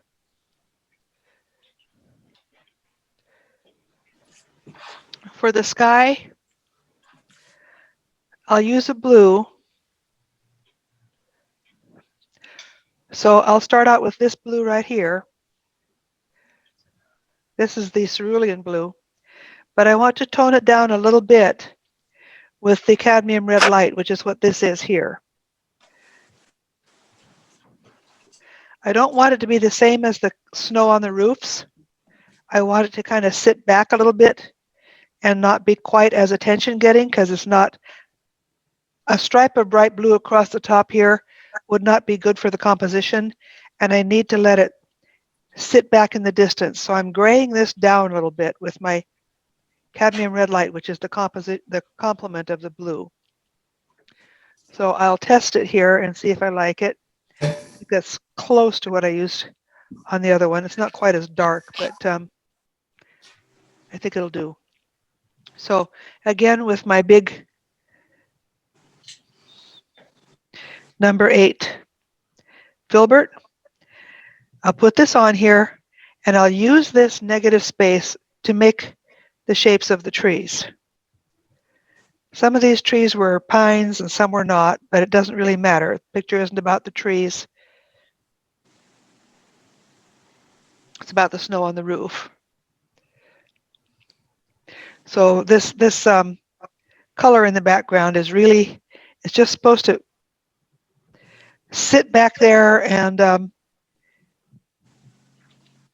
give us a little bit of a place for this house to live.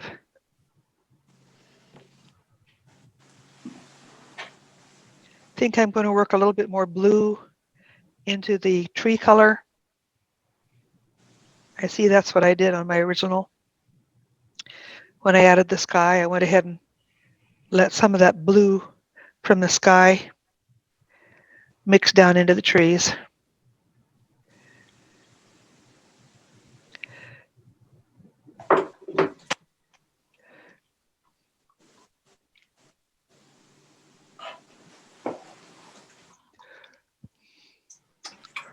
You don't need to get real carried away.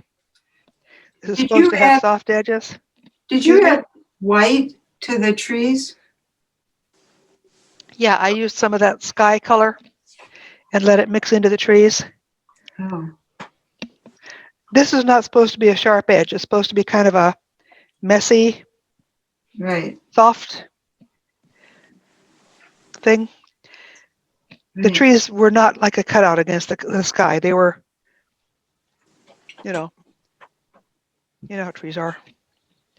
So we don't try to do a real sharp delineation.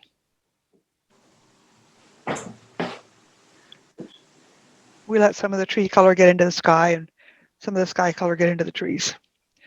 And it works out just fine.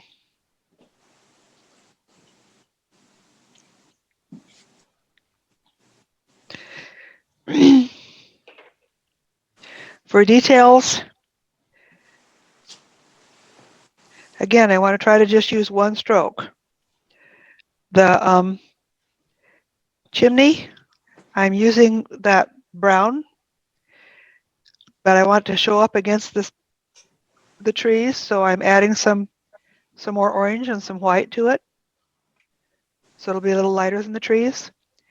I'm using this brush, and for details, I'm working on a table here. You won't be, if you're working on an easel, it'll be a little different, but you can use your little finger to support your brush, and you can hold it like to support your hand, and then you can hold your brush like a pencil and just make a single mark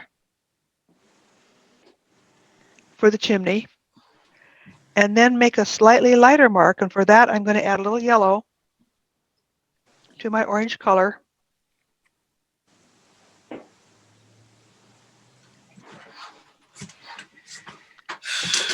Make a slightly lighter mark for the light on the top of the chimney. And then for the smoke coming out of the chimney, I'm just using one of my pale blues and just make a little mark like that. So you try to do as much as you can with very few strokes. For this window, I use the same brush with the dark color in it, make a single mark, and then a little bitty line next to it. For this window, I'm making 2 marks. Oh my gosh. And then I think I'm going to adjust it a little bit by bringing some of this yellow through in here. And now you can kind of see the edge of the window. And with this same brush, a little yellow mark right there gives us the cross piece for the window. So just for your details, try to think that way, just little bitty marks. But this is the brush. It's a number 2 flat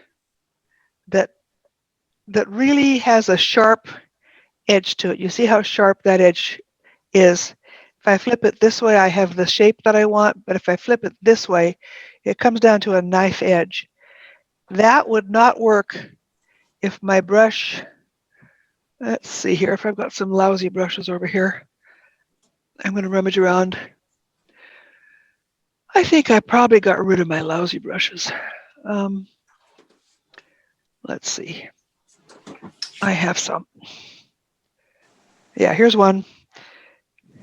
Take a look at this brush. Now this brush is a number 2, but you can see that it doesn't have the nice square shape that the number 2 I used has.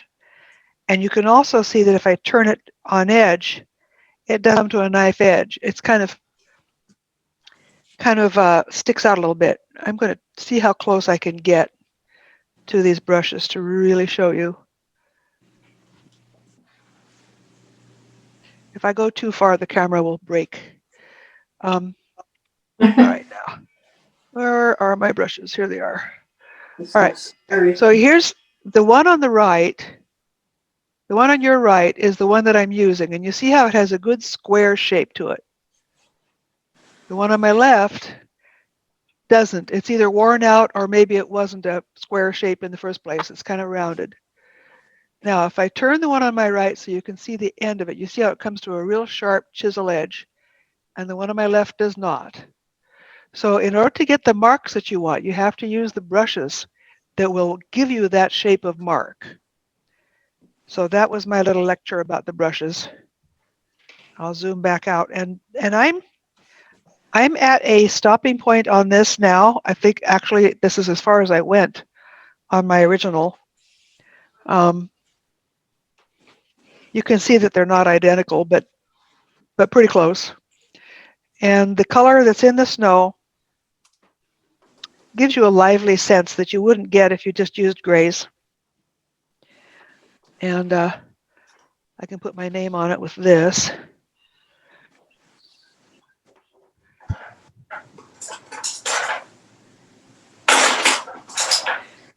So now I will turn my attention entirely to you and to your questions.